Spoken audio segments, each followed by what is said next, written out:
ನಾವು ಸಂವಾದಕ್ಕೆ ಹೋಗ್ಬೋದು ಅನಿಸುತ್ತೆ. ನಿಮ್ಮಲ್ಲಿ ತುಂಬ ಪ್ರಶ್ನೆಗಳಿರ್ಬೋದು. ಅವ್ರಿಗೆ ತಾನೇ ಹೇಳಿದ್ರು ಪರ್ವ ಇಷ್ಟ ಆಗಿದ್ದು ಇಷ್ಟ ಆಗದೆ ಇದ್ದಿದ್ದು ಅದೆಲ್ಲ ಹೇಳಿದ್ರು ಅಂತ. ಎಲ್ಲ ಯಾರು ಏನು ಮಾತಾಡಿದ್ರು ಇಷ್ಟ ಆಗೋದು ಇಷ್ಟ ಆಗದೆ ಇರೋದು ಇರುತ್ತೆ. ನಾನು ನೇರವಾಗಿ ಸಬ್ಜೆಕ್ಟ್ಗೆ ಇಳಿತೀನಿ. ನಾನು ರಂಗಕಲೆ ಅಂದರೆ ಬರೀ ನಾಟಕ ಅಲ್ಲ, ಅದು ಸಂಗೀತ ಇರ್ಬೋದು, ಹರಿಕಥೆ ಇರ್ಬೋದು, ಯಕ್ಷಗಾನ ಇರ್ಬೋದು, ಡ್ಯಾನ್ಸ್ ಇರ್ಬೋದು, ಎಂಥದ್ದು. ನನ್ನ ಲೈವ್ ಪರ್ಫಾರ್ಮೆನ್ಸ್ ಒಂದು ಯಾವುದಿರುತ್ತೋ ಅದ್ರ ಬಗ್ಗೆ ನಾನು ಮಾತಾಡಬೇಕು ಅಂತ ಇರೋದು. ಈಗ ಪರ್ವದೇ ತಗೊಳ್ಳಿ.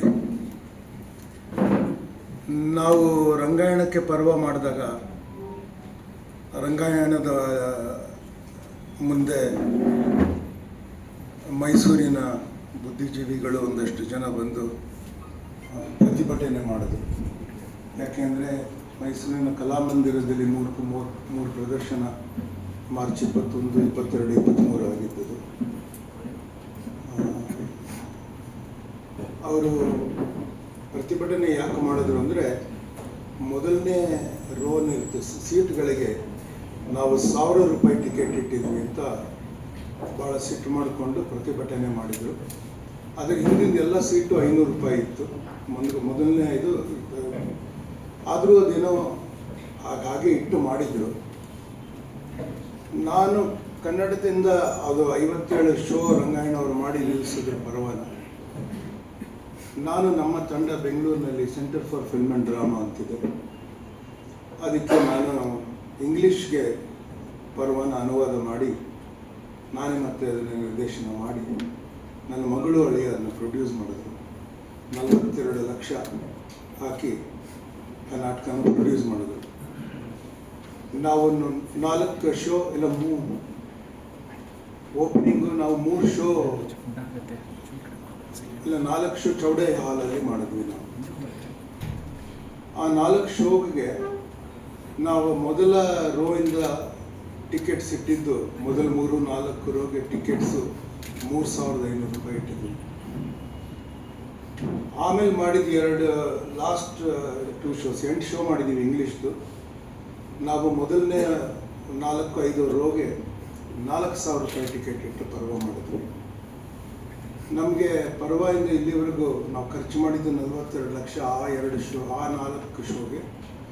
ಆಮೇಲೆ ಒಂದು 18 ಲಕ್ಷ ಅಷ್ಟು ಖರ್ಚಾಗಿದೆ. ಒಂದು 60 ಲಕ್ಷದಷ್ಟು ಖರ್ಚು ಮಾಡಿದ್ವಿ. ನಮಗೆ ಯಾವ ಸ್ಪಾನ್ಸರು ಇಲ್ಲಿವರೆಗೂ ಬಂದಿಲ್ಲ. ನಮ್ಮ ತಂಡಕ್ಕೆ ಇವಾಗ 21 ವರ್ಷ ಆಗಿದೆ. ಈವರೆಗೂ ಗೌರ್ಮೆಂಟ್ ಗ್ರ್ಯಾಂಟ್ ನಾವು ಎಲ್ಲಿಂದ ಕೇಳೇ ಇಲ್ಲ. ನಾವು ಬರೀ ಬಾಕ್ಸ್ ಆಫೀಸ್ ಅಂದರೆ ಟಿಕೆಟ್ ಮಾರಾಟದಿಂದನೇ ನಾವು ಬದುಕಿರೋದು, ಕನ್ನಡ ನಾಟಕ ಆಗಲಿ ಇಂಗ್ಲೀಷ್ ನಾಟಕ ಆಗಲಿ. ನಮಗೆ ಇಲ್ಲಿವರೆಗೂ ಆ ಮೊದಲ ಶೋನಲ್ಲಿ 26 ಲಕ್ಷ ನಮಗೆ ಟಿಕೆಟ್ ಸೇಲ್ಸಿಂದ ಕಲೆಕ್ಷನ್ ಬಂತು. ಆಮೇಲೆ ನಮಗೆ ಒಂದು 15-16 ಲಕ್ಷ ಕಲೆಕ್ಷನ್ ಬಂದಿದೆ. ನಮ್ಗೆ ಇನ್ನೂ ಒಂದು 15-20 ಲಕ್ಷದ ಲಾಸ್ ಇದೆ. ನಾವು ಒಂದಷ್ಟು ಶೋಸ್ ಮಾಡಿದ್ರೇ ನಮಗೆ ರಿಕವರ್ ಮಾಡೋಕ್ಕಾಗೋದು. ಆದರೆ ಕರ್ನಾಟಕದ ಪರಿಸ್ಥಿತಿ ಹೆಂಗಿದೆ ಅಂದರೆ, ನಮಗೆ ರಂಗಮಂದಿರ ಒಟ್ಟಿಗೆ 10 ಶೋ ಮಾಡೋದಕ್ಕೆ 20 ಶೋ ಮಾಡೋದಕ್ಕೆ ಸಿಗೋದಿಲ್ಲ. ನಾವು ಆ ಥರ ಸೆಮಿ ಪ್ರೊಫೆಷ್ನಲ್ ಅಥವಾ ಪ್ರೊಫೆಷ್ನಲ್ ನಾಟಕನೂ ಮಾಡೋದಕ್ಕಾಗೋದಿಲ್ಲ. ಸರ್ಕಾರ ನಾಟಕ ಮಾಡೋದಕ್ಕೆ ಏನು ಮಾಡುತ್ತೆ ಗೊತ್ತಿಲ್ಲ, ಸಿನಿಮಾ ಮಾಡೋದಕ್ಕೆ ಸಬ್ಸಿಡಿ ಅದೆಲ್ಲ ಕೊಡ್ತಾರೆ ಅವರು. ಹಿಂದೆ ನಾಟಕಕ್ಕೆ ಸೆನ್ಸರ್ಶಿಪ್ಪು, ಟ್ಯಾಕ್ಸು ಅದೆಲ್ಲನೂ ಇಟ್ಟಿದ್ದು. ಸದ್ಯ ಯಡಿಯೂರಪ್ಪ ಅವರು ಅದನ್ನೆಲ್ಲ ತೆಗೆದ್ರು. ಒಂದಷ್ಟು ಯಾವುದೋ ಬೆಲೆ ಮೇಲೆ ನಾವು GST ಕಟ್ತೇವೆ, 18% GST ಕಟ್ಟಬೇಕು. ನಾವು 500 ರೂಪಾಯಿ ದಾಟಿದ್ರೆ GST ಕಟ್ಟಬೇಕು ನಾವು. ನಾನು ನಿಮ್ಗೆ ಯಾಕೆ ಹೇಳ್ತಾ ಇದ್ದೀನಿ ಅಂದರೆ, ನಾವು ತುಂಬ ಕಷ್ಟದ ಮಧ್ಯೆ ರಂಗಭೂಮಿ ಬದುಕತ್ತೆ. ನಾವು ಕಷ್ಟ ಹೇಳ್ಕೊಳಕ್ಕೆ ಬರಲ್ಲ. ನಮಗೆ ಹೆಚ್ಚು ಕಷ್ಟ ಕೊಡೋರು ಯಾರಂದರೆ 2 ವರ್ಗದ ಜನ. ಒಂದು ಈ ಪತ್ರಕರ್ತರು, ಅವರಿಗೆ ಏನು ಗೊತ್ತಿರಲ್ಲ ನಾಟಕದ ಬಗ್ಗೆ. ನಾಟಕ ಚೆನ್ನಾಗಿದೆ ಚೆನ್ನಾಗಿಲ್ಲ ಅಂತ ಅವ್ರು ಹೇಳೋಕ್ಕೆ ಬರ್ತಾರೆ. ನಮಗೆಲ್ಲ ಭಾಳ ಸಿಟ್ಟು ಬರುತ್ತೆ. ಯಾಕೆಂದರೆ ಅವರಿಂದ ಸ್ವಲ್ಪ ಡ್ಯಾಮೇಜ್ ಆಗೋದು ಸಾಧ್ಯ ಇದೆ. ನಮಗೆ ಸಿನಿಮಾ ಅವ್ರು ಮಾಡ್ಕೊಳ್ತಾರಲ್ಲ ದೊಡ್ಡ ಪ್ರಚಾರ, ಆ ಥರ ನಮಗೆ ಮಾಡೋಕ್ಕಾಗಲ್ಲ. ನಾವು ನ್ಯಾರೋ ಕಾಸ್ಟಿಂಗ್ ಮಾಡಬೇಕು.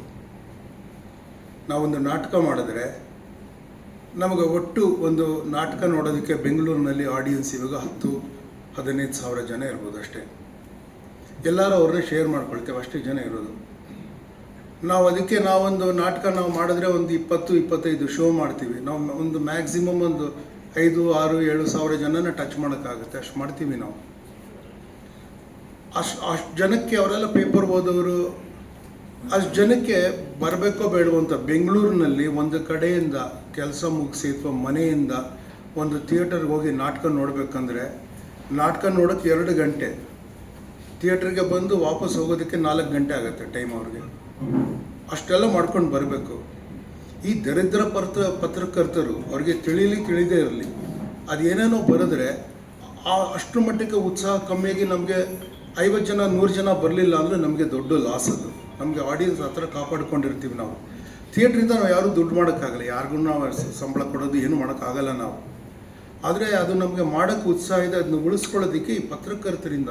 ಅವರು ಪತ್ರಕರ್ತರಿಗೂ ಉತ್ಸಾಹ ಇರೋದಿಲ್ಲ. ಇವರೇನು ಮಾಡ್ತಾರೆ, ಪತ್ರಿಕೆಯಲ್ಲಿ ಡೆಸ್ಕಲ್ಲಿ ಕೂತಿರ್ತಾರಲ್ಲ ಬುದ್ಧಿಜೀವಿಗಳು, ಅವರು ಒಂದು ಹಿಟ್ ಜಾಬ್, ಹ್ಯಾಚೆಟ್ ಜಾಬ್ ಅಂತ ಕರೀತಾರೆ ಜರ್ನಲಿಸಮ್ ಅಲ್ಲ ಅದನ್ನು. ನಾನು ಜರ್ನಲಿಸ್ಟ್ ಆಗಿದ್ದೆ ತುಂಬ ವರ್ಷ.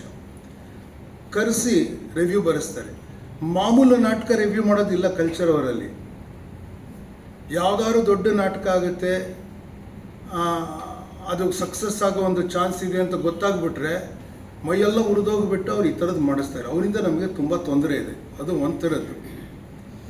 ಇನ್ನೊಂದು ಥರದ ತೊಂದರೆ ಏನಿದೆ ನಮಗೆ ಅಂದರೆ, ನಾವು ಏನಾದ್ರು ನಾಟಕ ತೊಗೊಂಡ್ರೆ ಮಾಡೋದಕ್ಕೆ ನೋಡಿ, ಈಗ ರಂಗಾಯಣಕ್ಕೆ ನಾನು ಮಾಡಿದ್ದು ಪರವಾಗಿ ನಾನು 1 ಪೈಸಾ ತೊಗೊಳ್ಳಿಲ್ಲ. ಒಂದು 3-4 ದಿನ ಅವ್ರು ಕೊಟ್ಟಿದ್ದ ವ್ಯವಸ್ಥೆಯಲ್ಲಿ ನನಗೆ ಸ್ನಾನ ಮಾಡೋದಕ್ಕೂ ಕಷ್ಟ ಇದ್ದಿದ್ದರಿಂದ ನಾನು ಎಲ್ಲೋ ದುಡ್ಡು ಕೊಟ್ಕೊಂಡು ಬೇರೆ ಹೋಟ್ಲಲ್ಲಿ ಪ್ರೈವೇಟಾಗಿದ್ದು ಅಷ್ಟು ದಿನ ರಿಹರ್ಸಲ್ ಮಾಡಿದ್ದಕ್ಕೆ ಅವ್ರಿಗೆ.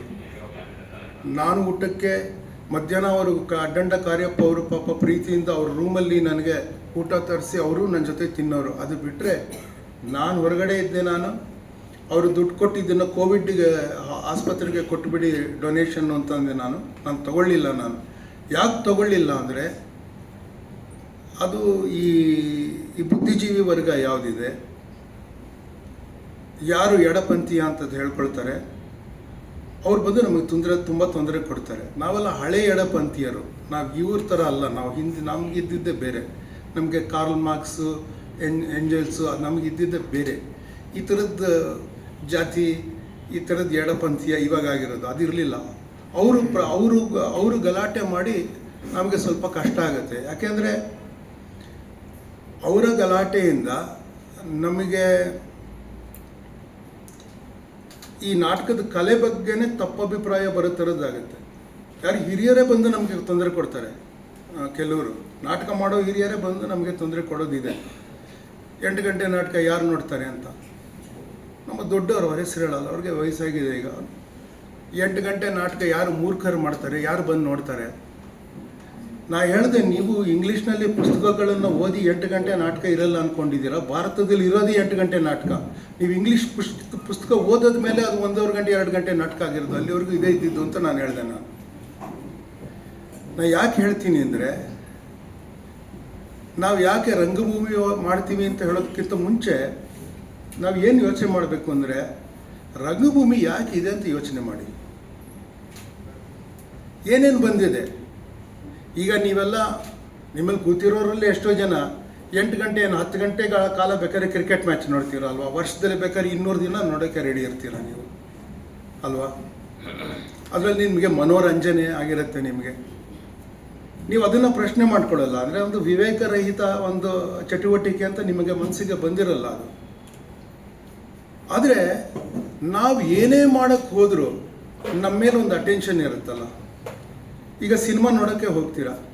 ಸಿನಿಮಾ ನೋಡೋದಕ್ಕೆ ಬೆಂಗಳೂರಿನಲ್ಲಂತೂ, ನಿಮ್ಮೂರಲ್ಲಿ ಹೆಂಗಿದೆ ಗೊತ್ತಿಲ್ಲ, ಬೆಂಗಳೂರಿನಲ್ಲಿ ಪಾಪ್ಕಾರ್ನ್ ತೊಗೊಳಕ್ಕೆ 200 ರೂಪಾಯಿ ಆಗುತ್ತೆ. ಪಾಪ್ಕಾರ್ನ್ ತೊಗೊಳಕ್ಕೆ ಆಯಿತಾ. ಒಂದು ಫ್ಯಾಮಿಲಿ ಹೋಗಿ ಸಿನಿಮಾ ನೋಡಿದ್ರೆ 5,000 ರೂಪಾಯಿ ಖರ್ಚಾಗಿರುತ್ತೆ ಆಯಿತಾ. ಆ ಸಿನಿಮಾನಲ್ಲಿ ನಾನು ನೋಡಿ AK-47 ಎಲ್ಲರನ್ನೂ ಶೂಟ್ ಮಾಡೋ ಸಿನಿಮಾನ ನೋಡ್ಕೊಂಡು ಬಂದಿರ್ತಾರೆ. ಅದ್ರ ಬಗ್ಗೆ ಕಂಪ್ಲೇಂಟ್ ಇರಲ್ಲ ಅವ್ರಿಗೆ. ನಾವು ನಾಟಕದಲ್ಲಿ 500 ರೂಪಾಯಿ ಟಿಕೆಟ್ ಇಟ್ಟಿದ್ದೀವಿ ಅಂದರೆ ಅವ್ರಿಗೆ ಕಂಪ್ಲೇಂಟ್ ಇರುತ್ತೆ. ಒಬ್ಬ ಕನ್ನಡ ಕಾದಂಬರಿಕಾರರ ಕೃತಿಯನ್ನು ನಾನು ಇಂಗ್ಲೀಷ್ನಲ್ಲಿ ಮಾಡಿ ಅದರಿಂದ ಟಿಕೆಟ್ಟಿಗೆ 4,000 ರೂಪಾಯಿ ಇಡ್ತೀನಿ, ಅದಕ್ಕೆ ಜನ ನೋಡೋಕ್ಕೆ ಬರ್ತಾರೆ ಅಂದರೆ ಕನ್ನಡದ ಬಗ್ಗೆ ಹೆಮ್ಮೆ ಅಂತ ಅನಿಸೂ ಇರ್ಬೋದಾಗಿತ್ತು ಕನ್ನಡ ಜನಕ್ಕೆ. ಆದರೆ ಕನ್ನಡ ಜನರಲ್ಲಿ ಅದಿರೋದಿಲ್ಲ. ನಾವು ಪರಸ್ಪರ ಮತ್ಸರವನ್ನು ಇಟ್ಕೊಂಡಿರುವ ಜನ ನಾವು. ನಮಗೆ ಆಗೋದಿಲ್ಲ. ಇದರ ಮಧ್ಯೆ ನಾವು ಮಾಡ್ತೀವಿ. ಇದು ಯಾಕೆ ಉಳಿದಿದೆ ಅಂದರೆ, ನಮ್ಮ ಕವಿ ಹೇಳ್ದಂಗೆ ಎಲ್ಲ ಕೇಳಲಿ ಎಂದು ನಾನು ಹಾಡುವುದಿಲ್ಲ, ಹಾಡುವುದು ಅನಿವಾರ್ಯ ಕರ್ಮ ನನಗೆ. ಕೇಳುವ ಹರಿಹರೆಂದು ನಾ ಬಲ್ಲೆ ಅದರಿಂದ, ಹಾಡುವೆನು ಮೈ ತುಂಬಿ ಎಂದಿನಂತೆ. ಯಾರು ಕಿವಿ ಮುಚ್ಚಿದರೂ ನನಗಿಲ್ಲ ಚಿಂತೆ. ನಾವು ಅದಕ್ಕಾಗಿ ಮಾಡೋದು. ಹಾಡುವ ಹಕ್ಕಿಗಳು, ರಂಗಕಲೆಯಲ್ಲಿ ತೊಡಗಿರುವವರು ಹಾಡುವ ಹಕ್ಕಿಗಳು. ನಮಗೆ ಮೊದಲು ಸವಾಲು ಬಂದಿದ್ದು ಇವ ನಾಟ್ಯಶಾಸ್ತ್ರದ ಮೊದಲ ಕಥೆಗಳಿದೆಯಲ್ಲ, ಅವೆಲ್ಲ ಉಪಮೇಯಗಳು. ಅದನ್ನು ನೀವು ಹೋಗಿ ರಾಮ ಯಾಕೆ ಫೆಮಿನಿಸ್ಟ್ ಅಲ್ಲ ಈ ಥರ ಎಲ್ಲ ಬರೆಯೋರ ಹತ್ರ ನಾವು ಹೇಳ್ತಿಲ್ಲ. ನಾನು ಹೇಳ್ತಿರೋದು ನಮ್ಮ ಥರವ್ರಿಗೆ ಜಾಸ್ತಿ ಬುದ್ಧಿ ಇಲ್ಲದೆ ಇರೋರ್ದು ಕಥೆ ಹೇಳ್ತಿರೋದು ನಾನು, ಆಯಿತಾ. ಅದರಲ್ಲಿ ಏನಂದರೆ, ನಾಟಕ ಮಾಡೋಕ್ಕೆ ಹೋದಾಗ, ಮೊದಲ ನಾಟಕ ಮಾಡೋಕ್ಕೆ ಹೋದಾಗ, ಇಂದ್ರಧ್ವಜಾರೋಹಣ ಮಾಡೋದಕ್ಕೆ ಹೋದಾಗ ಈ ರಾಕ್ಷಸರೆಲ್ಲ ಬಂದು ನಾಟಕವನ್ನು ಗಬ್ಬೆಬ್ಬಿಸಿ ಹೋಗ್ಬಿಡ್ತಾರೆ ಅಂತ. ಆ್ಯಕ್ಚುಲಿ ನಾಟಕ ಯಾಕೆ ಮಾಡೋದಕ್ಕೆ ಹೋಗ್ತಾರೆ ಅಂದರೆ, ಫಸ್ಟ್ ಕತೆ ಏನಿರೋದಂದರೆ, ಈ ಕಲೆ ಗ್ರಾಮ್ಯ ಆಗಿದೆ, ತುಂಬ ಒರಟಾಗೋಗಿಬಿಟ್ಟಿದೆ, ಇದನ್ನು ರಿಫೈನ್ ಮಾಡಬೇಕು ಅಂತ. ಹಾಗೆ ಬಿಟ್ಟಿದ್ರೆ ಸರಿಯಾಗಿರ್ತಿತ್ತು ಏನೋ, ನಮ್ಗೆ ಈ ಕಷ್ಟ ಇರ್ತಿರ್ಲಿಲ್ಲ. ಇದನ್ನು ರಿಫೈನ್ ಮಾಡಬೇಕು ಅಂತ ಬ್ರಹ್ಮನ ಹತ್ರ ಹೋಗಿ ಕೇಳ್ಕೊಳ್ತಾರೆ ಈ ಋಷಿಗಳು. ಬ್ರಹ್ಮ ಹೇಳೋದು, ನೀವು ಒಬ್ಬ ಭರತ ಅಂತಿದ್ದಾನೆ, ಅವನಿಗೇನು ಬೇರೆ ಕೆಲಸ ಇಲ್ಲ, ಅವನ ಹೋಗಿ ಇದನ್ನು ನೀವು ಮಾಡಿಸ್ಕೊಳ್ಳಿ, ಈ ಕಲೆನ ಹೇಳ್ಕೊಡ್ತಾನೆ. ಅವ್ರು ಹೋಗಿ ಏನೋ ಮಾಡ್ತಾರೆ. ಮೊದಲ ನಾಟಕ ಮಾಡಬೇಕಂದ್ರೆ ಈ ಸಹಜವಾಗಿ ರಂಗದ ಮೇಲೆ ಇರುತ್ತೆ ಅಂದ್ಬಿಟ್ಟು, ಒಬ್ಬ ರೈತ ಅಂದರೆ ರೈತನ್ನೇ ಕರೆದು ಕಾಸ್ಟ್ ಮಾಡೋದು, ಸ್ತ್ರೀ ಅಂದರೆ ಸ್ತ್ರೀಯನ್ನೇ ಬಂದು ಕಾಸ್ಟ್ ಮಾಡೋದು, ಈ ಥರ ಎಲ್ಲ ಮಾಡೋಕ್ಕೆ ಹೋಗ್ತಾರೆ. ಋಷಿಗಳಿಗೆಲ್ಲ ಕೋಪ ಬಂದ್ಬಿಡ್ತಾರೆ, ನಾವು ಇದೆಲ್ಲ ಕೇಳಿದ್ದು, ಹಿಂಗೆಲ್ಲ ಮಾಡಬಾರ್ದು ಅಂದ್ಬಿಟ್ಟು ಭರತ ಅವನ 100 ಮಕ್ಕಳನ್ನು ಹಾಕ್ಕೊಂಡೇ ಮಾಡಬೇಕಾಗತ್ತೆ ನಾಟಕನ. 100 ಮಕ್ಕಳನ್ನು ಶಿಷ್ಯರು ಇರ್ಬೋದು, ಆಯಿತಾ, ಇಟ್ಕೊಂಡು ಮಾಡಬೇಕಾಗತ್ತೆ. ಅದಕ್ಕೆ ನಾವು ಆ ಋಷಿಗಳು ಶಾಪ ಕೊಡ್ತಾರಂತೆ ನಾಟಕ ಮಾಡೋರು. ನೋಡಿ, ರೆಕಾರ್ಡೆಡ್ ಮೀಡಿಯಮ್ ಇದ್ದರೆ, ನಾನು ಸಿನಿಮಾಲೇ ಮಾಡಿದ್ರೆ, ಕೆಟ್ಟ ಸಿನಿಮಾ ಆದರೂ ಚೆನ್ನಾಗಿ ಪಬ್ಲಿಸಿಟಿ ಮಾಡಿ 3 ದಿನ 10,000 ಸ್ಕ್ರೀನಲ್ಲಿ ಬಿಡುಗಡೆ ಆಗೋ ಥರ ಮಾಡಿಬಿಡ್ತಾರೆ.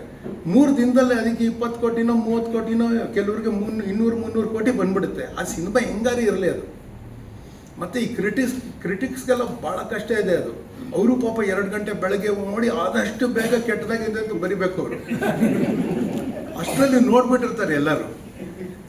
ಅದು 2ನೇ ವಾರ ಹೊಡೆದ್ರೆ ಸಕ್ಸಸ್, ಅದು ಆ ಥರ ಇರುತ್ತೆ. ಬಟ್ ನಮ್ಮ ರೆಕಾರ್ಡೆಡ್ ಮೀಡಿಯಮಲ್ಲಿ 10,000 ಸ್ಕ್ರೀನಲ್ಲಿ ಹೆಂಗೆ ಬಂತು, 10,000 ಪ್ರದರ್ಶನ ಮಾಡಬೇಕು ಅಂದರೆ ನಮ್ಮ ಒಂದು ಇಡೀ ಆಯುಷ್ ಕಳೆದ್ರೂ ಆಗೋದಿಲ್ಲ ನಮ್ಗೆ ಅದು ಮಾಡೋಕ್ಕೆ. ಅಂದರೆ ಈ ರೆಕಾರ್ಡೆಡ್ ಮೀಡಿಯಮ್ ಎದುರುಗಡೆ ನಾವು ನಿಂತ್ಕೊಳ್ಳೋದು ಭಾಳ ಕಷ್ಟ ಇದೆ ನಮಗೆ.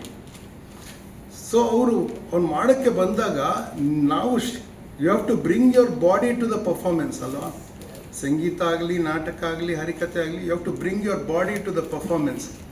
ಅಂದರೆ ಶ್ರಮಿಕ ವರ್ಗಕ್ಕೆ ಸೇರಿರೋದು, ಅದಕ್ಕೆ ಅವ್ರು ಶಾಪಗ್ರಸ್ತ ಶೂದ್ರರವರು ಅಂತ ರಂಗಭೂಮಿಯವರು ಹೇಳ್ತಾರೆ.